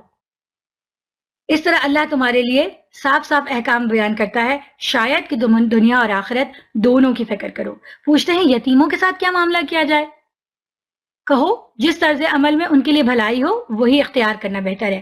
اگر تم اپنا اور ان کا خرچ اور رہنا سہنا مشترک رکھو تو اس میں کوئی مذائقہ نہیں، آخر وہ تمہارے ہی بھائی بند تو ہیں. برائی کرنے اور بھلائی کرنے والے دونوں کا حال اللہ پر روشن. اللہ چاہتا تو اس معاملے میں تم پر سختی کرتا، مگر وہ صاحب اختیار ہونے کے ساتھ ساتھ حکمت دی. پھر وہ اعتدال کا راستہ. پہلے اتنی آیات آئیں کہ یتیموں کے معاملے میں ڈرو، یتیموں کے معاملے میں ڈرو، تو مسلمان اتنا ڈر گئے کہ اب ان کا مال بالکل ہاتھ ہی نہیں لگا رہے. لیکن یہ ہو سکتا ہے کہ جو بیچارہ کفالت کر رہا ہے وہ غریب ہے، اور جس یتیم کی کفالت کر رہا ہے اس کے پاس پیسہ ہو، اور ظاہر ہے جو کفالت کر رہا ہے وہ خرچ کرے. جب وہ بچہ چھوٹا ہے تو ہم نے اس کا مال نہیں ہے ہاتھ لگانا، تو اپنے پاس سے خرچ کرنا پڑا ہے. اب اس کے اپنے بچے زیادہ ہیں تو وہ کہہ رہا ہے اب میں کیا کروں. میں اس کو ڈانٹوں، بھائی اپنے بچے کو بھی تو ڈانٹتا ہوں، اب اس یتیم کو ڈانٹوں کہ نہیں ڈانٹوں، کیونکہ اللہ نے تو منع کیا یتیموں کے معاملے میں ڈرو. تو اللہ تعالیٰ کہہ رہے ہیں کہ ان کے ساتھ وہ کرو جو کہ اختیار کرنا بہتر. تو جہاں ان کے مال کی ضرورت ہے انہی پہ خرچ کرنے کے لیے اگر تھوڑا مال لے لو دیٹس ٹوٹلی فائن، مگر اللہ سے ڈرتے رہو. اس طرح جہاں اپنے بچے کو ڈانٹتے ہو یتیم بچے کو بھی ڈانٹنا تو پڑے گا، صرف اس لیے کہ جس طرح بچے کی اصلاح کرنی ہے اس کی بھی کرنی ہے، تو وہ سب تو ان کے ساتھ بھی کرنا پڑے گا. That's totally fine. یعنی اعتدال اور اللہ سے بس ڈرتے رہو کہ یہ سارا تقوی جو ہے وہ اندر ہے، فتویٰ نہیں بلکہ تقوی کی فکر کرو اندر کیا ہے. تو مشرک عورتوں سے ہرگز نکاح نہ کرنا جب تک کہ وہ ایمان نہ لے آئیں. ایک مومن لونڈی مشرک شریف زادی سے بہتر ہے اگرچہ وہ تمہیں بہت پسند. یہاں پہ اللہ تعالیٰ بتا رہے ہیں کہ ایمان کی جو اہمیت ہے وہ کتنی زیادہ دنیا میں حسن، خوبصورتی، جوانی اور ساری چیزوں کی وہ اہمیت ہے جو ایمان کی ہے. تو اللہ تعالیٰ یہاں تک کہہ رہے ہیں کہ ایک مشرک آزاد عورت سے ایک مومن لونڈی بہتر ہے اگرچہ وہ تمہیں بہت بہتر پسند ہو. اور اپنی عورتوں کے نکاح مشرک مردوں سے کبھی نہ کرنا جب تک کہ وہ ایمان نہ لے آئیں. ایک مومن غلام مشرک شریف سے بہتر ہے اگرچہ وہ تمہیں بہت پسند ہو. یہ لوگ تمہیں آگ کی طرف بلاتے ہیں اور اللہ اپنے اذن سے تم کو جنت اور مغفرت کی طرف بلاتا ہے، اور وہ اپنے احکام واضح طور پہ لوگوں کے سامنے بیان کرتا ہے. توقع ہے کہ وہ سبق لیں گے اور نصیحت قبول کریں گے. یعنی کہ بہت زیادہ احتمال ہے اس بات کا کہ اگر آپ کسی مشرک سے شادی کریں گے تو ظاہر ہے کہ اس کے اعمال، اس کے عقائد آپ کے اوپر، آپ کی فیملی کے اوپر، آپ کی بچوں کے اوپر، آپ کی نسلوں کے اوپر آئیں گے. تو کیا یہ آگ کی طرف بلانا نہیں ہے؟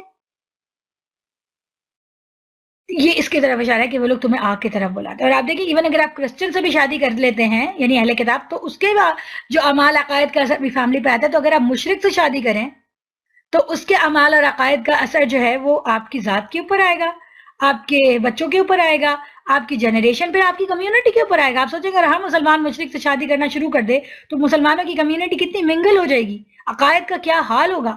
تو وہی اللہ تعالیٰ فرمانے ہیں کہ پھر وہ آگ کی طرف تمہیں بلاتے ہیں. پوچھتے ہیں حیض کا کیا حکم ہے؟ کہا وہ گندگی کی ایک حالت ہے، اور ایک اس کا دوسرا ترجمہ یہ کہ وہ تکلیف کی ایک حالت ہے.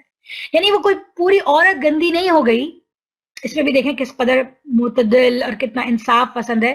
اس سے پہلے لوگوں کا یہ تھا کہ دو رویے ہیں. ایک تو یہ کہ عورت پوری کی پوری گندی ہو گئی، اسے صحن سے بھی دور ایک دوسرے کمرے میں جا کے رات کو رکنا ہے، نہ وہ بستر شیئر کر سکتی ہے، نہ وہ برتن شیئر کر سکتی ہے، وہ کچھ نہیں کر سکتی، بالکل الگ. اور دوسرا یہ کہ اس کے ساتھ سب کچھ کر رہے ہیں.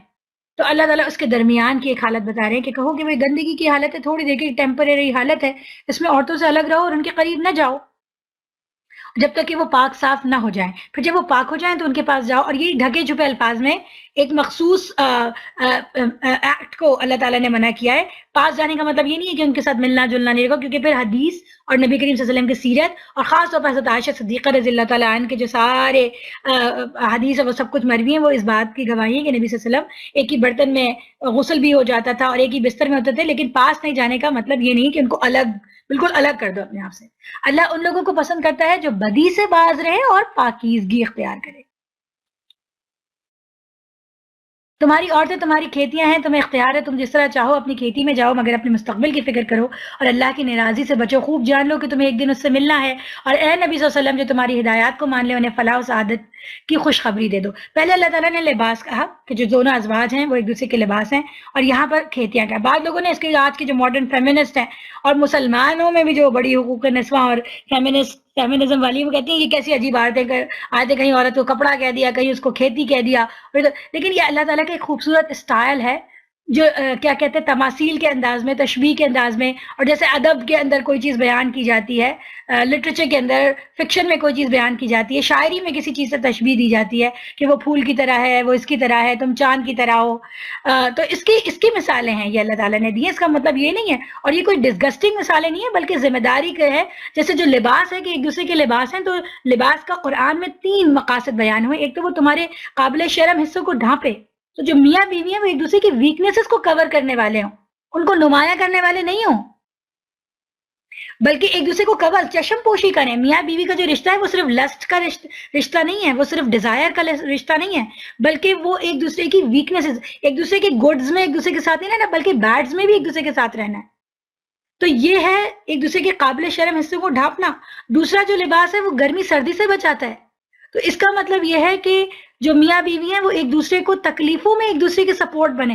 جب اس کے اوپر مشکل وقت آئے تو یہ اس کا ساتھ دے، جب اس کے اوپر مشکل وقت آئے تو وہ اس کی ڈال بنے. یہ دوسرا لباس ہے، لباس کی جو ضرورت ہے اللہ تعالیٰ نے. تیسری چیز ہے وہ زیب و زینت کا سبب ہو. تو میاں بیوی جو ہے وہ معاشرے میں لوگوں کے سامنے ایک دوسرے کی شان کو بڑھانے والے ہوں. جیسے لباس ہماری زینت کو بڑھاتا ہے، تو اسی طرح یہ نہیں کہ بیوی میاں کی برائیاں کرتی پھر رہی ہے اور میاں جو ہے وہ ہر جگہ اپنی بیوی کو برا کہتا پھر رہا ہے. جیسے ہمارے معاشرے میں ہے کہ بیویاں جو ہیں وہ اپنے میاں کے بارے میں برا برا کہتی رہتی ہیں، اور اگر میاں تو اس بات کو بہت ہی برا سمجھتا ہے کہ وہ اپنی فیملی کے سامنے تعریف کرتے کہ وہ لوگ کہتے ہیں کہ زن مرید ہے.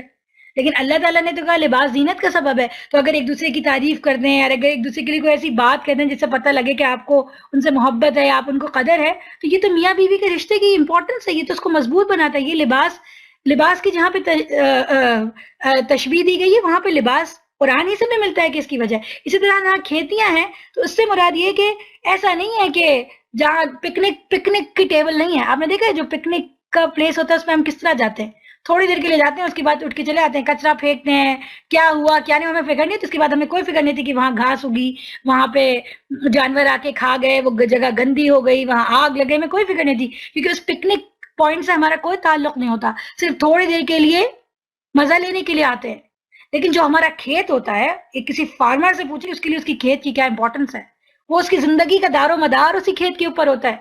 وہ ایک ایک بات کا خیال رکھتا ہے، بیج کب ڈالنا ہے، بارش کب دینی ہے، کہیں پرندے بیجوں کا نہ چگیں، گھاس کتنی بڑی ہو گئی، اس میں ویڈز تو نہیں اگائیں، وہ کہیں کوئی سنڈیوں نے تو حملہ نہیں کر دیا، کوئی پیسٹی سائڈ ڈالنی ہے، اور پیسٹی سائڈ ڈالنی بھی ہے کہ نہیں ڈالنی ہے، کتنی وہ فکر کرتا ہے. وہ تو کہیں دنیا میں بھی کہیں جاتا ہے تو اس کا دماغ جو ہے وہ اپنے کھیت کی طرف لگا ہوتا ہے. تو اللہ تعالیٰ یہ کہہ رہے ہیں کہ یہ جو عورتیں ہیں یہ کوئی پکنک پوائنٹس نہیں ہے، آ جائے اور چھوڑ کے چلے گئے، کچھ فکر نہیں کہ ان کے جذبات کا کیا حال ہے، ان کی اکنامک حالت کیسی ہے، ان کو تمہاری ضرورت ہے کہ نہیں ہے، بس تم اپنے لطف اٹھانے کے لیے آئے اور بھاگ گئے. نہیں، یہ تمہاری کھیتیاں ہیں، تم کو ان کی ایسے فکر ہونی چاہیے جیسے کسان کو اپنی کھیت کی ہونی چاہیے.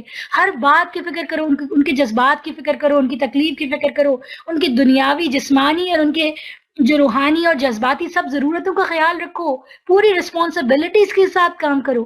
تو یہ جو کھیتی کی مثال ہے یہ تو ایک بہت رسپانسبلٹی کو ظاہر کرتی ہے، یہ عورت کے مقام کو کم نہیں کرتی، یہ کوئی ڈسگسٹنگ مثال نہیں ہے. خوب جان لو کہ تمہیں ایک دن اس سے ملنا ہے، اور یاد رکھو کہ ان ساری چیزوں میں میاں بیوی کے تعلقات میں اللہ تعالیٰ سے ڈرتے رہو. دنیا سے ڈرتے، دنیا کیا کہے گی، اس وجہ سے بیویوں کے ساتھ اور شوہروں کے ساتھ زیادتی کرتے ہو. یاد رکھو کہ اللہ تعالیٰ دیکھ رہا ہے، وہ کیا کہے گا کہ تم نے اس کے ساتھ جو معاملہ کیا تھا وہ صحیح تھا کہ نہیں. اور اے نبی صلی اللہ علیہ وسلم جو تمہاری ہدایات کو مان لے انہیں فلاح و سعادت کی خوشخبری دے دو. اللہ کے نام کو ایسی قسمیں کھانے کے لیے استعمال نہ کرو جس سے مقصود نیکی اور تقوی اور بندگان خدا کی بھلائی کے کاموں سے باز رہنا ہو. اللہ تمہاری ساری باتیں سن رہا ہے اور سب کچھ جانتا ہے. جو بے معنی قسمیں تم بلا ارادہ کھا لیا کرتے ہو ان پر اللہ گرفت نہیں کرتا، مگر جو قسمیں تم سچے دل سے کھاتے ہو ان کی باز پرس وہ ضرور کرے گا. اللہ بہت درگزر کرنے والا اور بردبار ہے. ایک بات ہے جو غلط کے کام ہے، گناہ کے کام ہے، اس پہ قسم، میں قسم کھاتی ہوں تمہاری شکل بھی نہیں دیکھوں گی، قسم کھاتی ہوں کہ تمہیں اب پیسہ نہیں دوں گی، قسم کھاتی ہوں تم مجھے بولو میں تمہیں وہ مزہ چکھاؤں گی. یہ اللہ کو پسند نہیں ہے. برائی کے کاموں کے اوپر اللہ کی قسم کھانا یہ اللہ کو بہت ناپسند ہے. ہاں اللہ تعالیٰ کہہ رہے ہیں اس پہ تو گرفت نہیں ہے کہ جو کسی کی عادت ہو گئی قسم سے یار یہ ہو گیا، قسم سے کتنا خوبصورت ہے، یہ تو کہہ رہے ہیں اللہ تعالیٰ اس کی بھی عادت مت ڈالو تو اچھا ہے، قسم سے بھی مت بولا کرو، لیکن اس کے بعد اللہ تعالیٰ پکڑ نہیں کریں گے. لیکن جو جان بوجھ کے قسم کھاتی ہوں کہ اگر تم نے کیا تو میں مزہ چکا کے رہوں، یہ جو ہے نا یہ اللہ تعالیٰ کو ناپسند. اللہ تعالیٰ کہہ رہے ہیں ایسی بات پہ اللہ کی قسمیں مت کھاؤ جس سے مقصود نیکی اور تقوی اور بندگان خدا کی بھلائی کے کاموں سے باز رہنا ہو. جو تم قسمیں سچے دل سے کھاؤ گے ان کی باز پرس وہ ضرور کرے گا. اب بندہ نے کھا لی، اب کسی سے غلطی ہو گیا وہ کیا کرے، وہ ایک دم گڑبڑ کھا گیا. تو اللہ تعالیٰ اتنے پیار سے کہتے ہیں اللہ بہت درگزر کرنے والا اور بردبار ہے. اچھا کھا لی، توبہ کر لو، اب آئندہ مت کرنا. جو لوگ اپنی عورتوں سے، اب یہ ایک بہت امپورٹنٹ قسم کی ذکر آ گیا، جو لوگ اپنی عورتوں سے تعلق نہ رکھنے کی قسم کھا بیٹھتے ہیں ان کے لیے 4 مہینے کی مہلت ہے. اگر انہوں نے رجوع کر لیا تو اللہ معاف کرنے والا اور رحیم ہے، اور اگر انہوں نے طلاق ہی کی ٹھان لی تو جانے رہیں کہ اللہ سب کچھ سنتا اور جانتا ہے. جن لوگوں کو طلاق دی گئی ہو وہ 3 مرتبہ ایام ماہواری آنے تک اپنے آپ کو روکے رکھیں، اور ان کے لیے جائز نہیں ہے کہ اللہ نے ان کے رحم میں جو کچھ خلق فرمایا اسے چھپائیں. انہیں ہرگز ایسا نہ کرنا چاہیے اگر وہ اللہ اور روز آخر پر ایمان رکھتی ہیں. ان کے شوہر تعلقات درست کر لینے پر آمادہ ہوں تو وہ اس عدت کے دوران انہیں پھر اپنی زوجیت میں واپس لے لینے کے حقدار ہیں. عورتوں کے لیے بھی معروف طریقے پر ویسے ہی حقوق ہیں جیسے مردوں کے ان پر حقوق ہیں. البتہ مردوں کو ان پر ایک درجہ حاصل ہے، سب پر اللہ غالب اقتدار رکھنے والا اور حکیم و دانا موجود ہے۔ یہ ایک اور آیت ہے جس کے اوپر فیمنسٹوں نے بڑے مسئلے کیے ہیں، الرجال قوامون علی النساء، کہ یہ والی آیت اور یہ کہ مردوں کو ایک درجہ اوپر حاصل ہے۔ تو یہ قضیہ اتنا زیادہ پریشان کون نہیں ہے۔ اللہ تعالیٰ نے قرآن میں بہت ساری جگہ پہ عورتوں اور مردوں سے کہا ہے کہ تم دونوں ایک، بعضکم من بعض، تم دونوں ایک ہی جنس میں سے ہو، اور بعض چیزوں میں ہم بعض کو بعض پر فضیلت دیتے ہیں۔ تو اللہ تعالیٰ نے بڑے انصاف سے قائم لیا ہے اور کام لیا ہے۔ کہیں پر عورت کا درجہ زیادہ ہے، جیسے فرمایا کہ تیری ماں، پھر تیری ماں، پھر تیری ماں، پھر تیرا باپ۔ پھر یہ کہا کہ ماں اگر مر جائے تو اس کے بعد حق ادا کرنے کے لیے کس کے پاس جائے؟ تو تیری خالہ کے پاس اور تیری ماں کی دوست کے پاس۔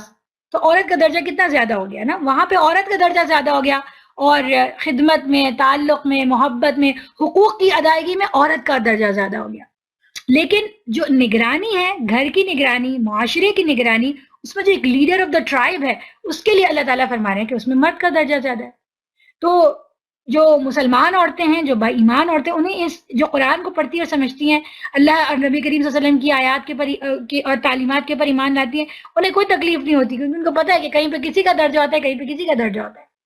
اب ہم میں سے کسی کو کوئی مسئلہ نہیں ہوتا کہ تمام لوگوں کے ساتھ اچھا سلوک کیا جاتا ہے، لیکن جو ہیڈ آف دی آرگنائزیشن ہوتا ہے اس کے زیادہ حقوق ہوتے ہیں نا، تو ہمیں تو کسی کو بھی مسئلہ نہیں ہوتا۔ تو ٹھیک ہے کہ عزت سب کو ملتی ہے، لیکن ایک ہیڈ آف دا آرگنائزیشن، اللہ تعالیٰ نے کہا کہ جو ہیڈ آف دا ٹرائب ہے، ہیڈ آف دا فیملی ہے، وہ ایک مرد ہوگا، ہیڈ آف دا اسٹیٹ ہے وہ ایک مرد ہوگا، کیونکہ مرد کو اللہ تعالیٰ نے فزیکلی اور اس لحاظ سے اللہ تعالیٰ نے اس کو زیادہ طاقت، وہ والی طاقتیں ادا کی ہیں۔ عورت کو اللہ تعالیٰ نے نرم بنایا، اس لیے نہیں کہ وہ مرد سے جھکے رہے، بلکہ جو کام اس سے لینا تھا اس کے لیے نرمی ضروری تھی، کیونکہ اس نے پورے قوم کی آبیاری کرنی تھی، اس نے بچوں کو پالنا تھا۔ اگر وہ مرد کی طرح ٹف ہوتی تو بچوں کو کون پالتا؟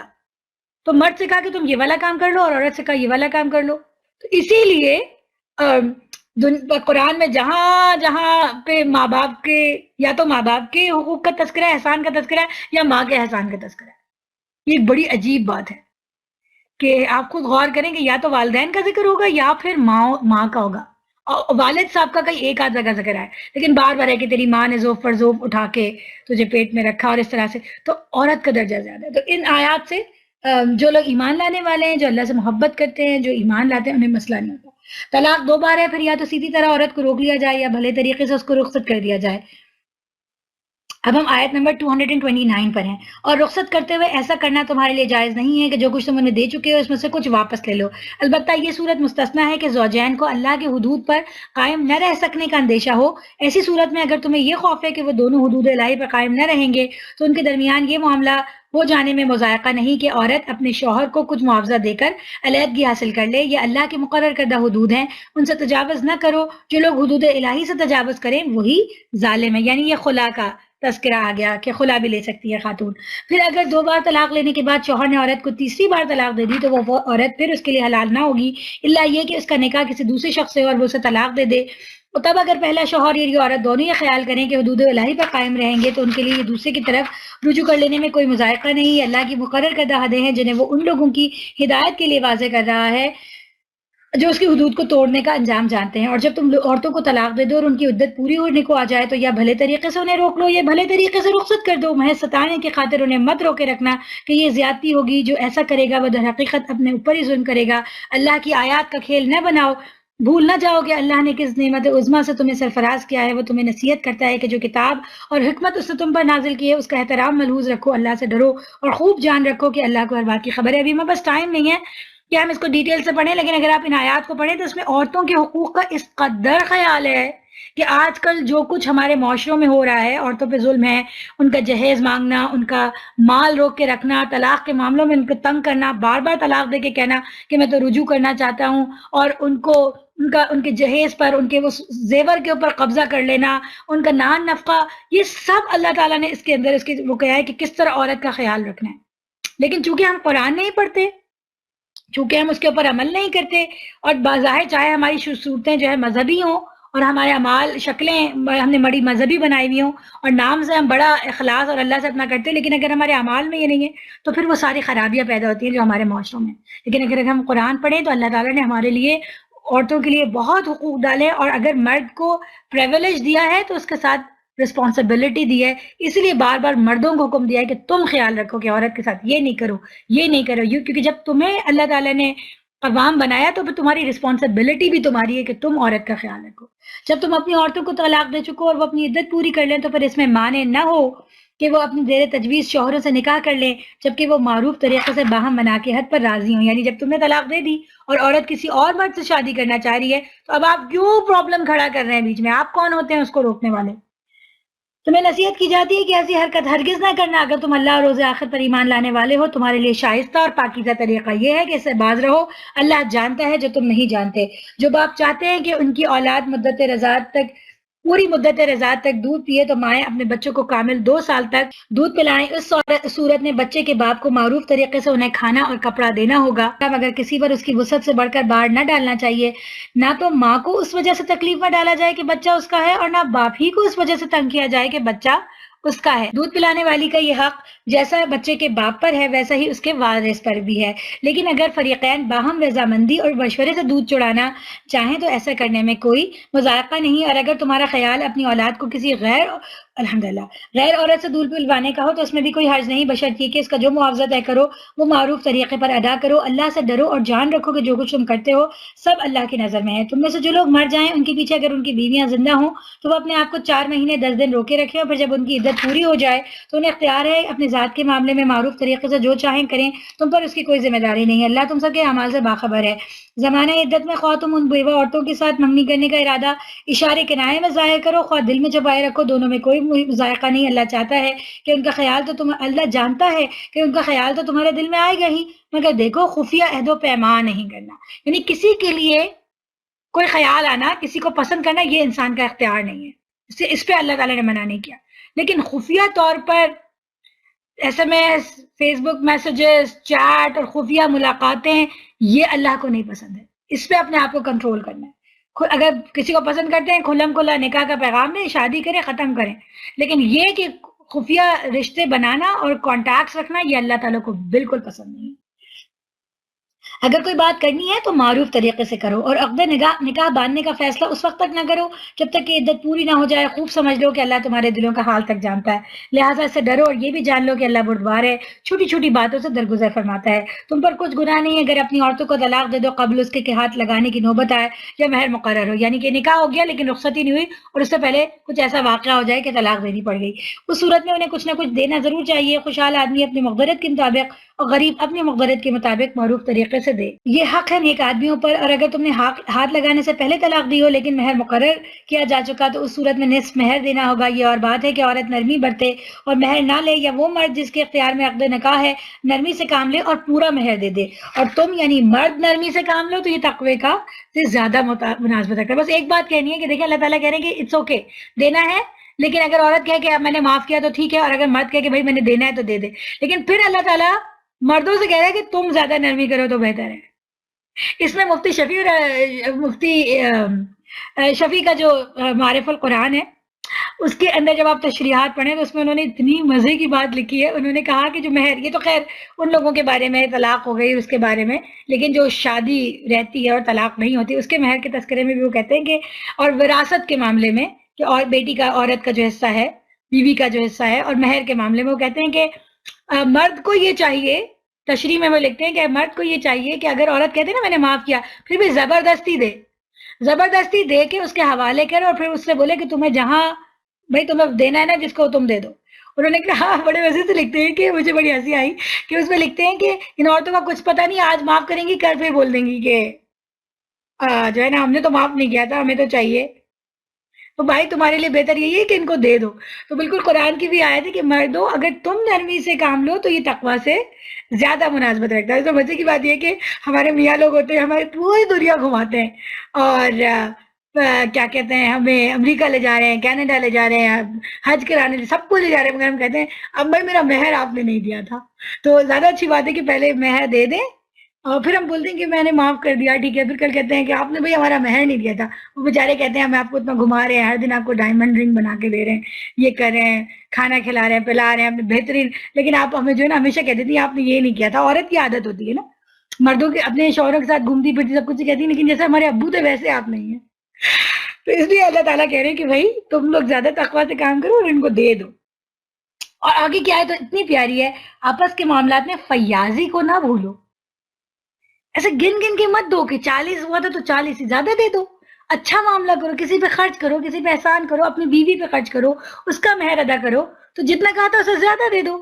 اگر تم دے سکتے ہو، اگر تمہاری قدرت ہے تو بھائی اسے زیادہ دے دو. تمہارے اعمال کو اللہ دیکھ رہا ہے. اگر ہم ان باتوں پہ چلیں تو سوچیں کہ ہماری فیملی، ہمارے جو ڈومیسٹک معاملات ہیں، جو ہمارے خاندانوں میں جھگڑے اور چیزیں چل رہی ہیں، وہ سب کتنے خوبصورت ہو جائیں، لیکن ہم ان کے اوپر نہیں چلتے. اپنی نمازوں کی نگہداشت رکھو، خصوصاً ایسی نماز کی جو کہ محاسن صلاۃ کی جامع ہو، یعنی صلاۃ الوسطیٰ. بعض علماء نے کہا یہ عصر کی نماز ہے کہ اس کا خیال رکھو کیونکہ اس کا ٹائم بہت کم ہوتا ہے، وہ پڑھو. لیکن جو یہاں پہ تفہیم میں اس کا، اور بعض علماء نے یہ مطلب بیان کیا ہے کہ ایسی صلاۃ الوسطیٰ سے ایسی مراد ہے جو درمیان، یعنی ایک بہترین خوبصورت ترین نماز ہو، اعتدال کی، وقت پر ادا کی گئی ہو، پورے ارکان ٹھیک طریقے سے ادا کی، جلدی نہیں ادا کی گئی ہو، خوش و خضوع کا خیال رکھا گیا ہو، اور قضا نہیں کی جائے. تو یہ جو ہے وہ محاسن صلاح کی جامع نماز ہے. اور اللہ کے آگے ایسے کھڑے ہو جیسے غلام کھڑے ہوتے ہیں. وقوموا للہ قانتین. ہم ایبسنٹ مائنڈیڈ کھڑے ہوتے ہیں. ہمیں اپنا میاں ایبسنٹ مائنڈیڈ پسند نہیں ہے. ہمارے ساتھ بیٹھا ہوا ڈرائیو کر رہے ہیں اور ہم کہتے ہیں کہ کہتا ہے تو ہم کہتے ہیں کہ نہیں، یو آر ناٹ لسننگ. وہ کہتا ہے کر تو رہا ہوں، جی کہتے نہیں، آپ یو آر ناٹ لسننگ. تو ہمیں اپنے میاں کا ایبسنٹ مائنڈیڈ ہونا پسند نہیں ہوتا. ہمیں اپنے بچوں کا ایبسنٹ مائنڈیڈ ہونا پسند نہیں ہوتا. ہمیں اپنی فرینڈس کا ایبسنٹ مائنڈیڈ ہونا پسند نہیں ہوتا. اور ہم اللہ کے سامنے ایبسنٹ مائنڈیڈ کھڑے ہوتے ہیں، ساری پلاننگز کر رہے ہوتے ہیں، بالکل نہیں سوچا اس کے بعد کھانا ہے، فوراً سوؤں گی، نماز پڑھوں گی، تو فوراً یہ کام کرنا ہے، کل یہ ہوا تھا، اس نے یہ کہہ دیا تھا. ہم اتنے ایبسنٹ مائنڈیڈ کھڑے ہوتے ہیں. تو جو سب سے زیادہ اس بات کا حقدار ہے، جس کی شان سب سے زیادہ ہے، جس کا جلال سب سے زیادہ ہے، جو سب سے زیادہ اس بات کا حقدار ہے کہ ہم اس کو پوری طرح اس کے سامنے اٹینٹیو، اس کے سامنے ہم ایبسنٹ مائنڈیڈ کھڑے ہوتے ہیں. اور خود ہمیں پسند نہیں ہے کہ کوئی ہمارے سامنے ایبسنٹ مائنڈیڈ ہو. تو اللہ کے آگے ایسے کھڑے ہو جیسے غلام کھڑے ہوتے ہیں. جسم فزیکل حالت بھی ایسی ہو اور دل کی حالت بھی ایسی ہو. بدامنی کی حالت میں ہو، بدامنی جو ہے وہ جنگ بھی ہو سکتی ہے، وہ ٹریولنگ بھی ہو سکتی ہے. تو یعنی جب ایٹ پیس نہیں ہو، تو اللہ تعالیٰ ہمیں بتا رہے ہیں خواہ پیدل ہو، خواہ سوار ہو، جس طرح ممکن ہو نماز پڑھو، نماز نہیں قضا کرنی. اور جب امن میسر آ جائے تو اللہ کو اس طریقے سے یاد کر جس نے تمہیں سکھا دیا، جس سے تم پہلے نا واقف تھے. ٹریول کریں، رک نہیں سکتے، گاڑی نہیں رک سکتی، جہاز نہیں رک سکتا، چلتے ہوئے نماز پڑھنی ہے. اسی طرح کھڑے ہو کے پڑھنے کی موقع نہیں بن رہا، بیٹھ کے نماز پڑھ لیجیے، لیکن پڑھنی ہے بس.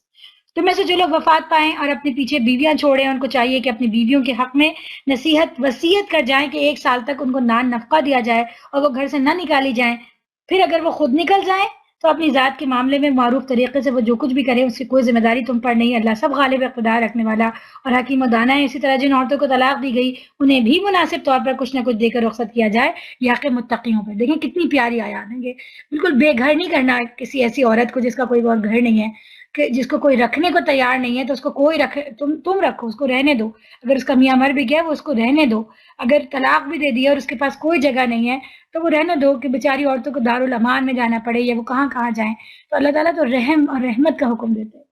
یہ دیکھیں اور وہ معاملات دیکھیں جو ہمارے معاشرے میں ہو رہے ہیں تو بہت تکلیف ہوتی ہے. اس طرح اللہ اپنے احکام تمہیں صاف صاف بتاتا ہے. امید ہے کہ تم سمجھ بوجھ سے کام کرو لوگے. تم نے کبھی ان لوگوں کے حال پر بھی کچھ غور کیا جو موت کے ڈر سے اپنے گھر بار چھوڑ کر نکلے؟ ہزاروں کی تعداد میں تھے. اللہ نے ان سے فرمایا مر جاؤ، پھر اس نے ان کو دوبارہ زندگی بخشی. یہ دوبارہ بنی اسرائیل کے واقع خروج کی طرف اشارہ ہے، جو کہ فرعون کے ایجپٹ سے نکلے اور انہوں نے نہر سوئز کراس کی تو پھر دوبارہ سے بنی اسرائیل تک پہنچے. تو اللہ تعالیٰ تمہیں دیکھو ان کے ساتھ اللہ نے کیا کیا، انہیں دوبارہ زندگی بخشی اور اب دوبارہ سے بنی اسرائیل کے واقعے کو کنٹینیو کرتے ہیں. حقیقت یہ ہے کہ اللہ انسان پر بڑا فضل فرمانے والا ہے، مگر اکثر لوگ شکر ادا نہیں کرتے. مسلمانوں، اللہ کی راہ میں جنگ کرو اور خوب جان رکھو کہ اللہ سننے والا اور جاننے والا ہے. تم میں کون ہے جو اللہ کو قرض حسن دے؟ جو اللہ کی راہ کا خرچ ہوتا ہے اس کا اللہ تعالیٰ قرض حسن کہتے ہیں. جو اللہ کی راہ میں خرچ کرتا ہے انسان، چیریٹی کرتا ہے، اس کو اللہ تعالیٰ نے قرض حسن کہا ہے. قرض حسن وہ ہے جو بڑھ چڑھ کر جس کو ادا کرتا ہے، تاکہ اللہ اسے کئی گنا بڑھا چڑھا کر واپس کرے. گھٹانا بھی اللہ کے اختیار میں اور بڑھانا بھی اسی کی طرف اسے پلٹ کر جانے. کاروبار میں لگاتے ہیں، پتہ نہیں ملے گا کہ نہیں ملا. کسی بندے کو ویسے ہی قرض دیتے ہیں، پتہ نہیں وہ قرض واپس کرے گا نہیں کرے گا، اور جب قرض واپس کرے گا تو روپے کی قیمت گر چکی ہوگی. شیئر میں لگاتے ہیں، ہمیں نہیں پتہ. لیکن جو اللہ کی راہ میں قرض دے وہ اللہ، اول تو قرض نہیں، اللہ تعالیٰ چاہے تو ویسے ہی دے. ٹھیک ہے نا. ہم آئس کریم کھاتے ہیں اپنے بچوں کے لیے آئس کریم لاتے ہیں، پھر ہم اپنے بچوں سے کہتے ہیں بیٹا مجھے بھی کھلاؤ، تو بیٹا کہتا ہے کہتے ہیں میں نے ہی تمہیں دیا اور مجھے ہی تم نہیں کھلا رہے. واہ بھائی واہ. اگر آج ہم اپنے والدین کو ہی پیسہ خرچ کرنے میں تو کہیں کہ بھائی انہوں نے بھی تو تمہیں دیا تھا. تو جو والدین پہ خرچ کرتا ہے، جو بندہ اولاد پہ خرچ کر کے اس سے مانگتا ہے، وہ کوئی خرچ تو نہیں ہوتا، وہ تو اس کا فرض ہوتا ہے. تو جس اللہ نے ہمیں دیا اس کی راہ میں خرچ کرنا تو فرض ہے، قرض تو نہیں ہے. لیکن اللہ کتنا مہربان ہے کہ وہ کہہ رہا ہے قرض ہے میں نے تمہیں واپس کرنا ہے، ڈونٹ وری. بلکہ نہ صرف واپس کرنا ہے بلکہ وہ قرض حسن ہے. تمہارے اللہ کی راہ میں $10 دیں گے، اللہ میاں اس کو کوانٹٹی آف منی کے مطابق واپس نہیں کرے گا، بلکہ وہ جس نیت کے ساتھ اور جس ضرورت کے وقت میں دیا گیا اس کے مطابق واپس کرے گا. تو یہاں پہ بار بار انفاق آ رہا ہے، اور رمضان کا مہینہ ہے تو ہم لوگوں نے زیادہ سے زیادہ خود بھی انفاق کرنا ہے اور اپنے بچوں کو بھی اس کے اوپر آمادہ کرنا ہے. اور وہ جگہ ڈھونڈنی ہے کہ کہاں کہاں ہم نے اللہ کی راہ بھی ہو، وہ ایسے مصارف بھی ہو جو کہ اللہ کی تبلیغ کے لیے، اللہ کے دین کو تقویت پہنچانے کے لیے اور اللہ کے دین کو ڈیفینڈ کرنے کے لیے ہو، اور وہ اپنے یتیموں، مسکینوں اور اپنے رشتہ داروں ان سب کا خیال رکھنے کے لیے بھی ہو انشاءاللہ. تو یہ ہمارے عمل کے لیے اصول ہے. پھر تم نے اس معاملے پر بھی غور کیا جو موسیٰ کے بعد، اب وہ سارا واقعہ ہم پیچھے پڑھ آئے کہ وہ جو بچڑے کو معبود بنایا اور پھر طور کو ان کے اوپر اٹھایا اور پھر انہوں نے کہا کہ ہم اللہ کو دیکھنا چاہتے ہیں، وہ سارا واقعہ پیش آ گیا. موسیٰ علیہ السلام جو ہیں وہ ہم نے وہ بھی پڑھ لیا. حتتن کے انہوں نے کہا کہ ہم بستی میں رہنا چاہتے ہیں، تو موسیٰ علیہ السلام انہیں لے کر گئے کہ بھائی اس بستی میں داخل ہو جاؤ، لیکن وہاں پہ انہوں نے غلط عمل کیا. اور سارا ہم واقعہ پڑھ کے آ چکے. اب موسیٰ علیہ السلام جا چکے، حضرت ہارون علیہ السلام کا انتقال ہو چکا، اور موسیٰ علیہ السلام کے بعد جو ہے اللہ تعالیٰ نے موسیٰ علیہ السلام کے بعد حضرت موسیٰ نے حضرت یوشع بن نون کو اپنا جو ہے وہ وارث مقرر کیا، اور وہ بنی اسرائیل کے نبی تھے. تو ان کے ساتھ وہ والا واقعہ پیش آیا جو ہم نے حتتن والا واقعہ پڑھا تھا. اس وقت انہوں نے غلط کام کیا، پھر وہ دوبارہ سے بھٹکنے لگے. اب ان کے بعد کئی 3-4 نسلوں کی انبیاء کی آئی، اور اس کے بعد سموئیل نبی آئے ہیں. یہ ان کے زمانے کا واقعہ ہے.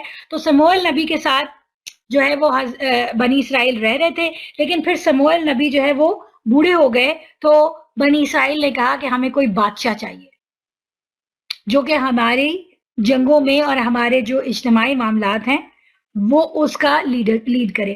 اس سے پہلے تک یہ ہو رہا تھا کہ جو ان کے نبی تھے وہی ان کے بادشاہ بھی ہوتے تھے، وہی ان کے امیر بھی ہوتے تھے. ٹھیک ہے، تو حضرت سموئیل نبی تک یہ ہوا کہ نبی ہی بادشاہ تھے، لیکن اب وہ کہنے کہ نہیں ہمیں بادشاہ کوئی ایسا دیں جو کہ دنیاوی معاملات کو سمجھنے والا ہو. تو یہ اس واقعے کی طرف اشارہ ہے. پھر تم نے اس معاملے پر بھی غور کیا جو موسیٰ کے بعد سرداران بنی اسرائیل کو پیش آیا. ان کے 12 ٹرائب سے یاد ہے آپ نے، ان کے 12 جو ٹرائبل لیڈرز تھے، انہوں نے اپنے نبی سے کہا ہمارے لیے ایک بادشاہ مقرر کرو تاکہ ہم اللہ کی راہ میں جنگ کریں. کہ ٹھیک ہے ہم سے پہلے بہت ساری غلطیاں ہوئی ہیں، ہم نے لڑا نہیں، ہم نے جو ہے وہ بس جو ہمیں ملک ملا ہم نے اس کو بھی برباد کر دیا، لیکن اب ہم صحیح پرومس کرتے ہیں ہم ٹھیک لڑیں گے اور ہم ٹھیک جو ہے وہ جہاد کریں گے اللہ کی راہ میں. نبی نے پوچھا کہیں ایسا تو نہ ہوگا کہ تم کو لڑائی کا حکم دیا جائے پھر تم نہ لڑو. وہ کہنے لگے بھلا یہ کیسا ہو سکتا ہے کہ ہم راہ خدا میں نہ لڑیں مگر جبکہ ہمیں اپنے گھروں سے نکال دیا گیا اور ہمارے بال بچے ہم سے جدا کر دیے گئے مگر جب ان کو جنگ کا حکم دیا گیا. یعنی جب وہ اس بستی میں داخل ہوئے، حتتن کے بجائے انہوں نے حنتتن کہا، پھر وہ وہاں رہے اور انہوں نے سارے اللہ تعالیٰ کی تعلیمات کو چھوڑا، تو پھر دوبارہ ان کے اوپر جو ہے آفت اور مصیبت اور ذلت اور مسکنت آئی اور پھر وہ وہاں سے بے گھر کر دیے گئے. تو اب وہ دوبارہ سے بے سر و سامانی کی حالت میں، تو انہوں نے اس کی طرف اشارہ کر رہے ہیں کہ جب ہمارے ساتھ یہ ہوا تو اب تو ہم واقعی میں لڑیں گے، آپ ایسی کیسی بات کر رہے ہیں کہ ہم نہیں لڑیں گے. تو مگر پھر ہوا کیا، مگر جب ان کو جنگ کا حکم دیا گیا تو ایک قلیل تعداد کے سوا وہ سب پیٹ موڑ گئے، اور اللہ ان میں سے ایک ظالم کو یاد رکھتا ہے. اب اللہ تعالیٰ جو یہاں پہ بنی اسرائیل کا قصہ بیان کریں یہ ایسا ہی نہیں ہے، ایک طرف یہودیوں کو بھی یاد دلا رہے ہیں کہ تمہاری یہ حرکتیں تھی، اور ایک طرف مسلمانوں کی وہ حالت یاد رکھیں کہ اب مسلمان بھی دوبارہ اسی ریاست مدینہ میں اس پوزیشن پر ہیں کہ ان کو جنگ کا حکم دیا جا رہا ہے اور وہ بے سر و سامانی کے عالم میں ہیں، اور جن لوگوں سے ان کا واسطہ ہے وہ بہت پاورفل ہے، مال میں، طاقت میں، ہتھیار میں، جنگی سب چیزوں میں بہت زیادہ ہے. تو اللہ تعالیٰ ان کو ان کے بنی اسرائیل کے آئینے میں ان کو دکھا رہے ہیں کہ تم یہ مت کرنا جو بنی اسرائیل نے کیا.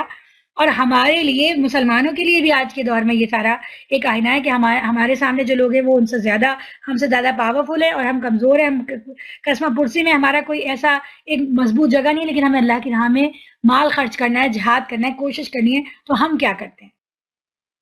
ان کے نبی نے ان سے کہا کہ اللہ نے طالوت کو تمہارے لیے بادشاہ مقرر کیا ہے. اب جو طالوت ہیں یہ عام بنی اسرائیل کے ایک نوجوان تھے، غریب سے نوجوان تھے. تو ان کو نشانی دی اور اللہ تعالیٰ نے ان کو حضرت سموئیل کو یہ بتایا کہ یہ بادشاہ ہوگا. تو اب وہ یہ کہنے لگے کہ ہم پر بادشاہ بننے کا وہ اقدار کیسے ہو گیا؟ اس کے مقابلے میں بادشاہی کے ہم زیادہ مستحق ہیں، وہ تو کوئی بڑا مالدار آدمی نہیں ہے. یہاں پہ ان کی ایک اور کرپٹ ذہنیت واضح ہوئی کہ حضرت سموئیل یعنی ایک نبی کے ہوتے ہوئے اگر انہوں نے کوئی اور بادشاہ مانگا تھا تو اس سے ان کا مقصد لڑنا جھگڑنا نہیں تھا، اللہ کی راہ میں جہاد کرنا نہیں تھا، بلکہ ان سب کے دل کے اندر بادشاہت کی جو خواہش ہے نا وہ پرورش پا رہی تھی. چونکہ 12 سردار تھے اور وہ 12 سرداروں میں سے ہر ایک یہ چاہتا تھا کہ ہم میں سے کوئی ایک بادشاہ بن جائے. جزاک اللہ خیر. 12 سرداروں میں سے ہر ایک یہ چاہتا تھا کہ ہم میں سے جو ہے نا کوئی بادشاہ بن جائے. اس لیے جب انہوں نے حضرت سموئیل سے کہا کہ کسی کو بادشاہ بنایا جائے تو اصل میں وہ چاہ رہے تھے کہ ہم میں سے 12 میں سے کسی ایک کو وہ بادشاہ بنا لیں، ورنہ بادشاہ تو تھے نا ان کے لیے سموئیل. تو یہ جو ان کی حوث چھپ چھپ کے سینوں میں بنا لیتی ہے تصویریں، ان کی جو حوث تھی جو چھپا ہوا ایک بت تھا، اللہ تعالیٰ نے اس کو ایسا نکالا کہ ٹھیک ہے بادشاہ مل گیا، لیکن بادشاہ ایک ایسے شخص کو بنایا جو سردار نہیں تھا بلکہ وہ ایک غریب آدمی تھا. تو انہوں نے فوراً کہہ دیا کہ یہ تو کوئی بڑا مالدار آدمی نہیں ہے. تو نبی نے جواب دیا اللہ نے تمہارے مقابلے میں اسی کو منتخب کیا، اور 2 وجوہات کی بنیاد پہ اللہ نے منتخب کیا. سرداری اور نسل در نسل جو سرداری ملتی ہے اس کی بنیاد پر نہیں، بلکہ 2 بنیاد پہ، ایک تو دماغی طور پر اور دوسرا جسمانی طور پر. دونوں قسم کی اہلیتیں فراوانی کے ساتھ عطا فرمائیں، اور اللہ کو اختیار ہے کہ اپنا ملک جسے چاہے دے. اللہ بڑی وسعت رکھتا ہے اور سب کچھ اس کے علم ہے. تم نے خود کہا تھا کہ تمہیں اللہ کی راہ میں جہاد کرنے کے لیے اپنا لیڈر چاہیے. تو اللہ کی راہ میں جہاد کرنے کے لیے اور اللہ کے کاروبار سلطنت کو چلانے کے لیے 2 چیزیں چاہیے. ایک تو بندہ فزیکلی اتنا اسٹرانگ ہو کہ وہ لڑ سکے، اور دوسری بات ہے وہ اس کی اتنا انٹیلیجنٹ ہو کہ وہ جنگ کی اور معاملات سلطنت کو چلانے کے لیے تدبیر کر سکے. تو یہ دونوں چیزیں اس نوجوان کے پاس ہیں. تو اگر تم دنیا میں وہ کیا ہے بندوں کو گنا کرتے ہیں، تولا نہیں کرتے، اگر تم صحیح طور پہ کسی قابل بندے کو اس کا سی وی چیک کرو تو یہ بندہ ہے جو اس کا زیادہ حقدار ہے، تم میں سے کوئی نہیں ہے. اس کے ساتھ ان کے نبی نے ان کو یہ بھی بتایا الحمدللہ یہ آ گیا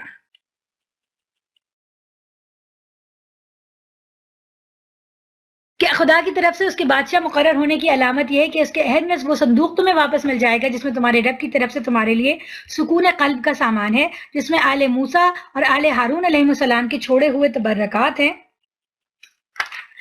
اور جس کو اس وقت فرشتے سنبھالے ہوئے ہیں. اگر تم مومن ہو تو تمہارے لیے بہت بڑی نشانی ہے. حضرت موسیٰ علیہ السلام کا جب انتقال ہوا اور حضرت ہارون علیہ السلام کا، تو انہوں نے ایک صندوق کے اندر ان کے جو تبرکات تھے وہ انہوں نے محفوظ کر لیے تھے. جیسے بعض چیزوں میں آتا ہے کہ حضرت موسیٰ علیہ السلام کا وہ عصا تھا جس کو انہوں نے مارا تھا اور سمندر پھٹ گیا تھا، اس میں وہ کچھ من اور سلوہ رکھا ہوا تھا. حضرت موسیٰ علیہ السلام کی کچھ اور چیزیں تھیں، اور وہ تورات کی وہ تختیاں تھیں جن کے اوپر اللہ تعالیٰ نے وہ آیات لکھی تھی. اسٹون کے جو راکس تھے وہ تھے. تو جب تک وہ ان کے پاس تھی تو ان کو لگتا تھا کہ جب تک یہ ہمارے، اس کو تابوت سکینہ کا ہے، ان میں ان کی سیٹسفیکشن کا سامان تھا کہ جب تک یہ ہمارے پاس رہے گا تو ہمیں کہتے ہیں نا ایک سپورٹ رہتی ہے. آج کے زمانے میں آپ دیکھیں فلیگز ہوتے ہیں، آج کے زمانے میں سمبلز ہوتے ہیں جو تقویت پہنچاتے ہیں، جس سے انسان کہتا ہے کہ یہ میرے پاس ہے تو اسٹرینتھ ملے گی. تو وہ ان کو لگتا تھا کہ یہ وہ چیزیں جو ہمیں تقویت پہنچاتی ہیں. لیکن جو کچھ انہوں نے بدعمالیاں کی اس کے نتیجے میں نہ صرف ان کے پاس سے ہاتھ سے ملک گیا، ان کے ہاتھ سے اقتدار گیا، وہ گھر بے سر و سامان ہوئے، بلکہ وہ تابوت بھی ان سے کھو گیا. تو ان کے نبی نے ان کو کہا کہ ایک میریکلسلی وہ تابوت تمہیں واپس مل جائے گا. اور ہوا یہ کہ جیسے ہی طالوت بادشاہ بنے تو وہ تابوت انہیں واپس مل گیا، واقعی میں واپس مل گیا. تو اس طرح ان سب کے منہ بند ہو گئے کہ واقعی یہ جو بادشاہ یہ اللہ نے ہی مقرر کیا ہے. پھر جب طالوت لشکر لے کر چلا تو اس نے کہا ایک دریا پر اللہ کی طرف سے آزمائش ہونے والی ہے، جو اس کا پانی پیے گا وہ میرا ساتھی نہیں ہے، میرا ساتھی وہ ہے جو اس سے پیاس نہ بجھائے. ہاں ایک آدھ چلو کوئی پی لے تو پی لے، مگر ایک گروہ قلیل کے سوا وہ سب اس دریا سے سراب ہو گئے. اب ان کی ایک آزمائش ہے جیسے آدم علیہ السلام کی آزمائش آئی تھی کہ درخت کو کے قریب مت جانا. تو ان کی آزمائش یہ آئی کہ تم جو ہے جنگ کے لیے جا رہے ہو تو بھائی تھوڑا تھوڑا پینا، کیونکہ آپ کو پتہ ہے جب ہم پیٹ بھر کے کھاتے تو پھر غنودگی طاری ہوتی، پھر انسان کے اندر ہمت نہیں رہتی. ہماری آزمائش آئے گی رمضان کے اندر، ہم پیٹ بھر کے افطاری کھائیں گے، پھر ہم سے جو ہے نا تراویح کے لیے نہیں کھڑا ہوا جائے گا. جب ہم اتنی ٹائم لگا کے افطاریاں تیار کریں گے، 2 گھنٹے تک دہی بڑے پکوڑے اور یہاں سے لے کے وہاں تک 1000 چیزیں ہیں، تو پھر ہم نماز کے لیے کھڑے ہونے کی عورتوں میں ہمت نہیں ہوتی، کیونکہ پھر ان کو اتنے سارے برتن بھی دھونے ہوتے ہیں، کچن بھی صاف کرنا ہوتا ہے، سب کچھ کرنا ہوتا ہے.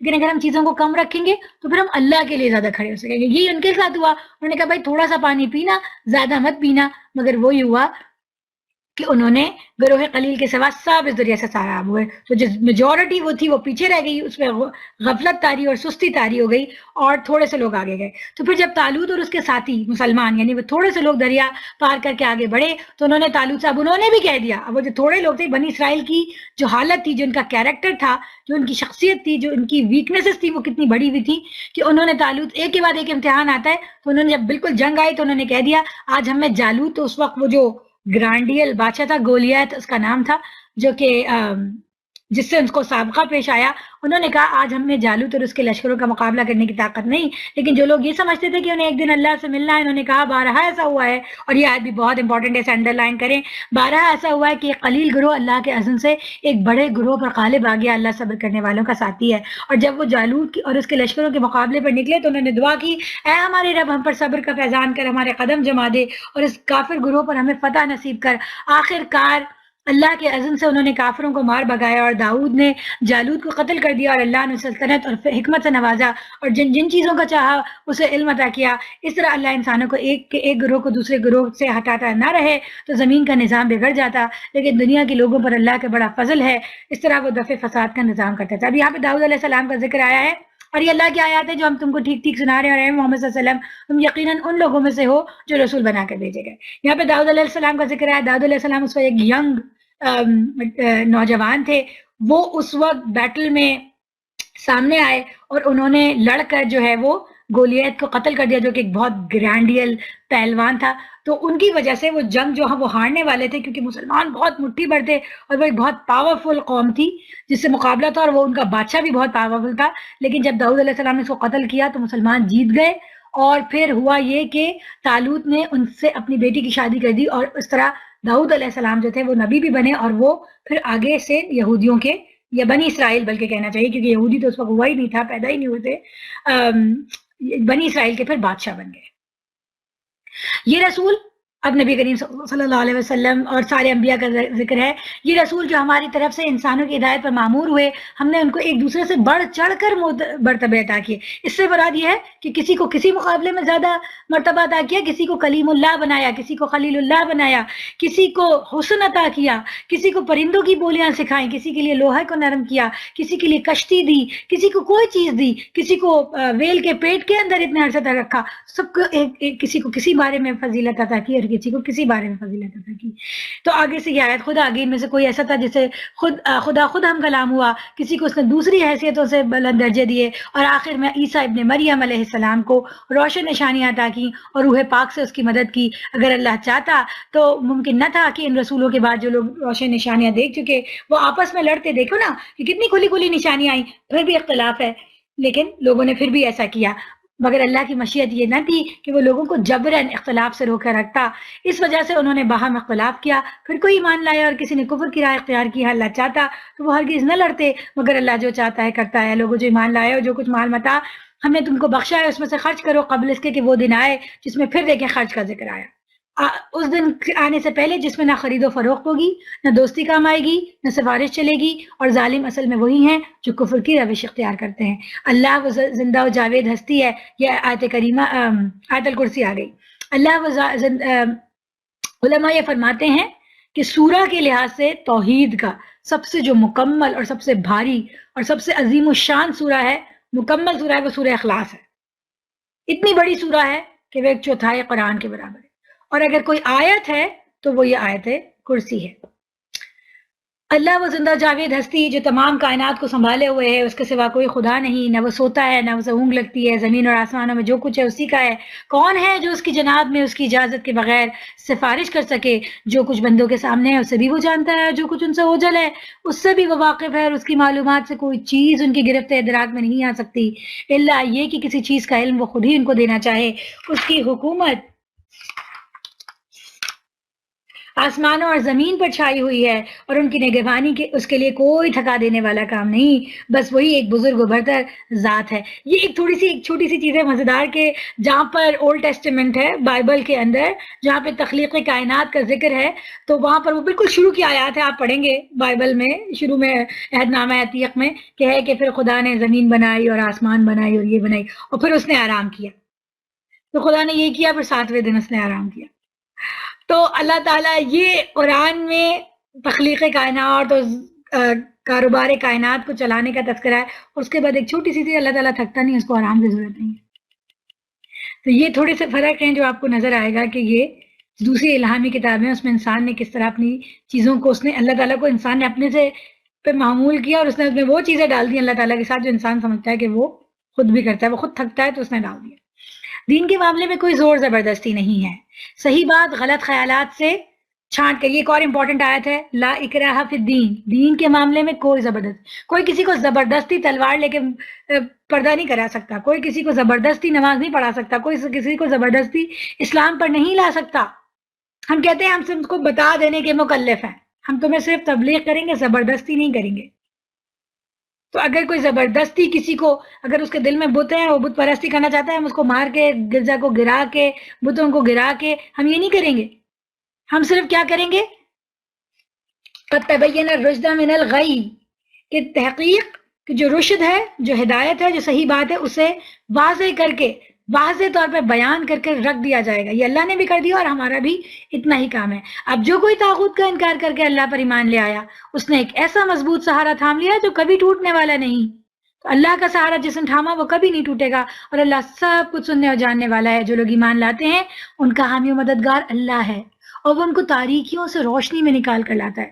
دیکھیں اللہ تعالیٰ نے ظلمات کی پلورل ہے لیکن نور کی پلورل نہیں ہے. روشنی ایک ہی ہے اور وہ اسلام کی روشنی ہے، اور جو اندھیرے ہیں نا وہ بہت سارے ہیں.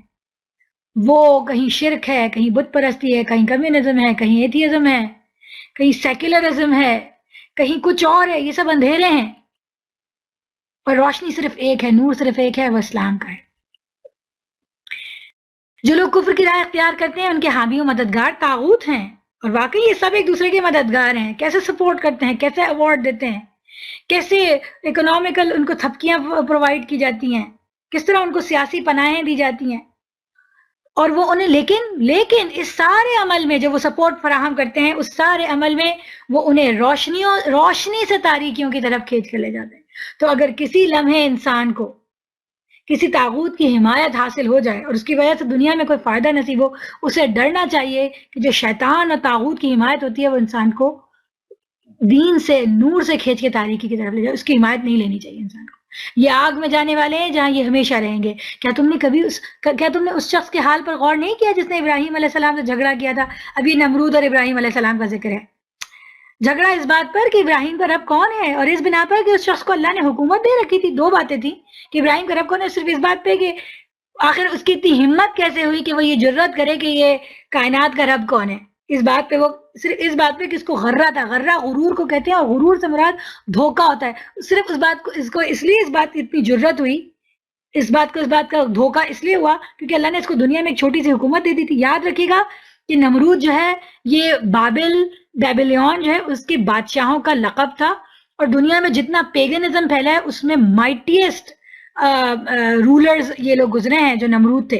اور جو ابراہیم علیہ السلام والا جو رولر تھا نمرود، وہ اپنے وقت کا مائٹیسٹ حکمران تھا.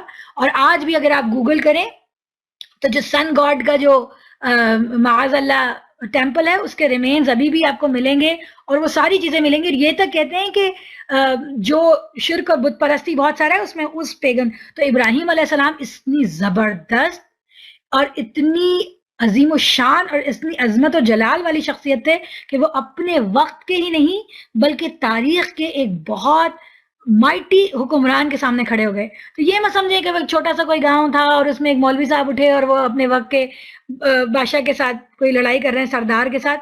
ہمارے سامنے ایک بہت نیگیٹو پکچر ہے. آپ یہ سوچیں کہ اپنے وقت کی سپر پاور کے جو سب سے مائٹیسٹ حکمران ہے، جو اس وقت روئے زمین پر سب سے زیادہ طاقتور حکمران تھا، مال دولت ہر غلبے میں سب میں، وہ اس کے آگے حضرت ابراہیم علیہ السلام کھڑے ہوئے تھے. اور یہی حال موسیٰ علیہ السلام کا تھا کہ جس کے سامنے وہ کھڑے ہوئے تھے، فرعون کے سامنے. تو ابراہیم علیہ السلام اس کے ساتھ مکالمہ کر رہے ہیں. تو یہ مکالمہ کوئی چھوٹا سا گفتگو نہیں ہے جو ٹی کی ٹیبل کے اوپر ہو گیا. یہ اپنے وقت کے مائٹیسٹ حکمران کے ساتھ ایک ڈائلاگ ہے، ان کا ایک مجادلہ ہے جو ہو رہا ہے. تو ابراہیم علیہ السلام نے کہا میرا رب وہ ہے جس کے اختیار میں زندگی اور موت ہے. یہ مکالمہ ان مکالموں سے بھاری ہے جو آپ سنتے ہیں ٹیلی ویژن کے اوپر، پروپیگنڈا، فاکس نیوز، CNN کے اوپر، اور یہاں پہ وہاں پہ ڈسکشن ہو رہے ہیں اور لوگ ایک دوسرے کے ساتھ بحثیں ہو رہی ہیں، فلانا کانفرنسز ہو رہی ہیں، فلانا. یہ اس مکالموں سے بھاری مکالمہ ہے. ابراہیم علیہ السلام نے اپنا بیانیہ جو ہے ان کے سامنے رکھا، اور وہ یہ تھا کہ میرا رب وہ ہے جس کے اختیار میں زندگی اور موت ہے. تو اس نے جواب دیا زندگی اور موت تو میرے اختیار میں ہے. اور آپ کو یہ واقعہ پتہ ہے کہ کیا ہوا تھا. ابراہیم علیہ السلام نے کہا اچھا اللہ سورج کو مشرق سے نکالتا ہے تو ذرا اسے مغرب سے نکال کر لا. یہ سن کر وہ منکر حق ششدر رہ گیا، مگر اللہ ظالموں کو راست نہیں دکھایا کرتا. یا پھر مثال کے طور پر اس شخص کو دیکھو جس کا گزر ایک بستی پر ہوا، جو اپنی چھتوں پر اوندھی گری پڑی تھی. اس نے کہا یہ آبادی جو ہلاک ہو چکی ہے اسے اللہ کس طرح دوبارہ زندگی بخشے گا. اس پر اللہ نے اس کی روح قبض کر لی اور وہ 100 برس تک مردہ پڑا رہا. پھر اللہ نے اسے دوبارہ زندگی بخشی اور اس سے پوچھا بتاؤ کتنی مدت پڑے رہے ہو. اس نے کہا 1 دن یا چند گھنٹے رہا ہوں گا. فرمایا تم پر 100 برس اسی حالت میں گزر چکے. اب ذرا اپنے کھانے اور پانی کو دیکھو، اس میں ذرا تغیر واقع نہیں آیا ہوا. دوسری طرف ذرا اپنے گدھے کو بھی دیکھو، اس کا پنجر تک پوسیدہ ہو رہا ہے. اور یہ ہم نے اس لیے کیا ہے کہ ہمیں تمہیں لوگوں کے لیے ایک نشانی بنا دینا چاہتے ہیں. پھر دیکھو کہ ہڈیوں کے اس پنجرے کو ہم کس طرح اٹھا کر گوشت پوش اس پر چڑھاتے ہیں. اس طرح جب حقیقت اس کے سامنے بالکل نمایاں ہو گئی تو اس نے کہا کہ میں جانتا ہوں کہ اللہ ہر چیز پر قدرت رکھتا ہے. لوگ یہ اس میں آتا ہے کہ یہ عزیر علیہ السلام تھے جو، اور 100 سال ان کے اوپر اس مدت کے گزرے. اور یہ وہ واقعہ ہے کہ جب بنی اسرائیل کی بہت زیادہ تباہی اور بربادی کے بعد عزیر علیہ السلام ان کے پاس واپس پہنچ رہے تھے، تو اللہ تعالیٰ کا دوبارہ سے حکم لے کر ان کو دوبارہ سے ریوائیو کرنے کے لیے ان کا ایک طرح سے رینیشنس ہو رہا تھا. یہ اس سے پہلے کا واقعہ ہے. اور وہ واقعہ بھی پیش نظر رکھے جب ابراہیم علیہ السلام نے کہا تھا کہ میرے مالک مجھے دکھا دے کہ تم مردوں کو کیسے زندہ کرتا ہے. فرمایا کیا تو ایمان نہیں رکھتا؟ اس نے عرض کیا ایمان تو رکھتا ہوں مگر دل کا اطمینان درکار ہے. فرمایا اچھا تو 4 پرندے لے اور ان کو اپنے سے مانوس کر لے، پھر ان کا ایک ایک جزء ایک پہاڑ پر رکھ دے، پھر ان کو پکار، وہ تیرے پاس دوڑے چلے آئیں گے. خوب جان لے کہ اللہ نہایت با اقتدار اور رحیم ہے، با اختیار اور حکیم ہے. تو یہ 2 سوالات، پھر وہی والی بات جو وہاں پہ بنی اسرائیل کے سوالات تھے، بالکل اس طرح تعالیٰ یہاں پہ مثال دی. 2 طرح کے سوالات ہیں. ایک وہ سوال ہے جو نمرود نے کیا، اور ایک وہ سوال عام ہے جو اللہ کے نبی کرتے رہے. تو جو نمرود کا سوال تھا وہ سمجھنے کے لیے نہیں تھا، وہ یقین کے لیے نہیں تھا، وہ جھگڑے کے لیے تھا، وہ آرگیومنٹ تھا، وہ حقارت کے لیے تھا، وہ نیچا دکھانے کے لیے تھا. وہ سوال جو کیا اللہ تعالیٰ نے بتایا کہ وہ کتنا غلط تھا. لیکن ایک وہ سوال ہے جو اللہ کے نبی کر رہے ہیں، وہ جھگڑنے کے لیے نہیں کر رہے، وہ آرگیومنٹ نہیں کر رہے، وہ کہہ رہے ہیں اللہ تعالیٰ ہم سمجھنا چاہتے ہیں، ہم یقین حاصل کرنا چاہتے ہیں. تو اللہ تعالیٰ پھر واقعی ان کو پھر معجزہ دکھاتے ہیں. تو ہمیں بھی یہ ہمارے لیے اس میں بہت سبق ہے. ہمارے لیے بھی بہت سے دفعہ آتا ہے اللہ تعالیٰ مجھے آیت سمجھ میں نہیں آ رہی، مجھے نہیں سمجھ آتا آپ نے کیوں پردے کا حکم دیا، مجھے سمجھ میں نہیں آتا کہ آپ نے یہ کیوں دیا، آپ نے کیوں منع کیا کہ یہ کیوں کرو، آپ نے کیوں کہا کہ بھائی سود نہیں لو. اللہ تعالیٰ بڑی مشکل ہو رہی ہے، یہاں پہ گھر نہیں مل رہے بغیر سود کے. ایسا ہوتا ہے، ہمارے ذہن میں بھی سوال آتے ہیں. لیکن وہ جو سوال ہیں وہ 2 ہیں کہ اللہ تعالیٰ مجھے تو اطمینان دے دے، اللہ تعالیٰ تو مجھے اس میں کوئی راستہ دکھا دے، اللہ تعالیٰ تو مجھے اس میں کوئی حل دے دے. اور ایک سوال یہ کہ کہیں کہ بھائی کیوں، بھائی آخر کیوں، ہمیں کیوں نہیں ہے، باقیوں کو دیکھو ان کو کتنے فائدے ہو رہے ہیں، میں ہی کیوں کرتا رہوں. تو یہ دونوں چیزوں کے اندر فرق ہے. یہ دونوں سوالات میں، یہ دونوں الجھنوں میں جو ہمارے اندر اٹھتے ہیں، دونوں میں فرق ہے. ایک وہ ہے جو شیطانی ہے، جو اللہ سے دور کرتی ہے، اسے شکوہ سکھاتی ہے، غصہ سکھاتی ہے، دین سے دور کرتی ہے. اور دوسرا وہ چیز ہے جو اللہ سے اور قریب کرتی ہے، جو اللہ سے اور دعائیں مانگنا سکھاتی ہے. جو لوگ اپنے مال اللہ کی راہ میں صرف کرتے ہیں ان کے پھر خرچ کے ذکر ہے، بہت پیاری تمثیل ہے. جو لوگ اپنے مال اللہ کی راہ میں صرف کرتے ہیں ان کے خرچ کی مثال ایسی ہے جیسے ایک دانہ بویا جائے، اس سے 7 بالیں نکلیں، ہر بال میں 100 دانے ہوں. اس طرح اللہ جس کے عمل کو چاہتا ہے افزونی عطا فرماتا ہے، وہ فراغ دست بھی ہے اور علیم بھی. جو لوگ اپنے مال اللہ کی راہ میں خرچ کرتے ہیں، اور پھر یہ تو خرچ ہے، اور خرچ کا بتا دیا، ایک دانہ اسے 100 بالیں، اور ہر 7 بالیں اور ہر میں 100 دانے، یعنی 7 دانے ملے. لیکن ایک بات اور امپورٹنٹ ہے، جو لوگ اپنے مال اللہ کی راہ میں خرچ کرتے ہیں اور خرچ کر کے پھر احسان نہیں جتاتے. اللہ کی راہ میں خرچ اتنی بڑی نیکی ہے، اس کا اتنا اجر ہے، لیکن یاد رکھو کہ اس نیکی کو برباد کرنے والی ایک چیز ہے، اور وہ یہ ہے خرچ کر کے احسان جتانا. تو جو خرچ کر کے احسان نہیں جتاتے اور دکھ نہیں دیتے، ان کا اجر ان کے رب کے پاس ہے. تو اس نیکی کو برباد مت کرو احسان جتا کر اور لوگوں کو دکھ دے کر، ان کے لیے کسی رنج اور خوف کا موقع نہیں. ہم خرچ کرتے ہیں اور پھر ہم جب کسی پہ احسان کرتے ہیں پھر ہم یاد دلاتے ہیں ہمارے ٹکڑوں پہ بلے بڑے تھے، آج ہم ہی کو سلام نہیں کر رہے. اتنے اتنے سے تھے کہ جب جب آئے ہمارے گھر آئے، ہم نے ان کو سپورٹ کی، ان کو جابیں دلائیں، ان کو فلانا کیا، ان کو آج ہمارے ساتھ ہی ہم ہی کو نہیں کارڈ دے کے بلایا. اور وقتاً فوقتاً یہ احسان دلانا، یہ جتانا کہ ہم نے ان کے ساتھ کتنا اچھا کیا تھا. چونکہ ہم نے تمہارے اوپر احسان کیا ہے، ماسی کو پیسے دیے یا کسی غریب رشتہ دار کو، تو اب وہ ہمارے ساتھ اچھا کرے. بالکل اسی طرح اگر ہم اللہ کی راہ میں خرچ کرتے ہیں، مسجد کو 10 روپے دیتے ہیں، تو ہم کہتے ہیں کہ بھائی اب مسجد یہ کیوں نہیں کر رہی. اب کسی اسلامک آرگنائزیشن کو پیسے دیتے ہیں، پھر ہم کہتے ہیں پیسے تو ہم نے دیے تھے اور اب ہمیں یہاں پیچھے جوتوں کے پاس بیٹھنا پڑ رہا ہے. تو یہ جو احسان جتانا ہے، یہ اس کو ضائع کر دیتا ہے چیریٹی کو. اس کے برعکس اللہ تعالیٰ کہہ رہے ہیں اس ایسی خیرات، اس سے بڑھ کر تو کیا اچھا ہے، ایک میٹھا بول اور کسی ناگوار بات پر ذرا سی چشم پوشی اس خیرات سے بہتر ہے جس کے پیچھے دکھ ہو. تو ایک تو خیرات سے بہتر، اور دوسری بات یہ کہ فرض کریں کبھی کبھار ہم پیسہ نہیں پاتے اللہ کی راہ میں خرچ کرنے کا، تو وہ چیز بھی صدقہ ہے کہ کسی کی کوئی تکلیف تھی اور آپ نے کوئی ایسی پیاری بات کر دی کہ اس کا دل، وہ اس سے بہتر ہے. اور یہ جو میٹھا بول ہے یہ ہم کبھی بھی بول سکتے ہیں. یہاں پہ ختم کرتے ہیں. وآخر دعوانا الحمدللہ رب العالمین. ربنا تقبل منا انك انت السميع العليم وتب علينا انك انت التواب الرحيم. صلی اللہ تعالی علی خیر خلق محمد وآلہ وصحبہ اجمعین برحمتک یا ارحم الراحمین. آمین.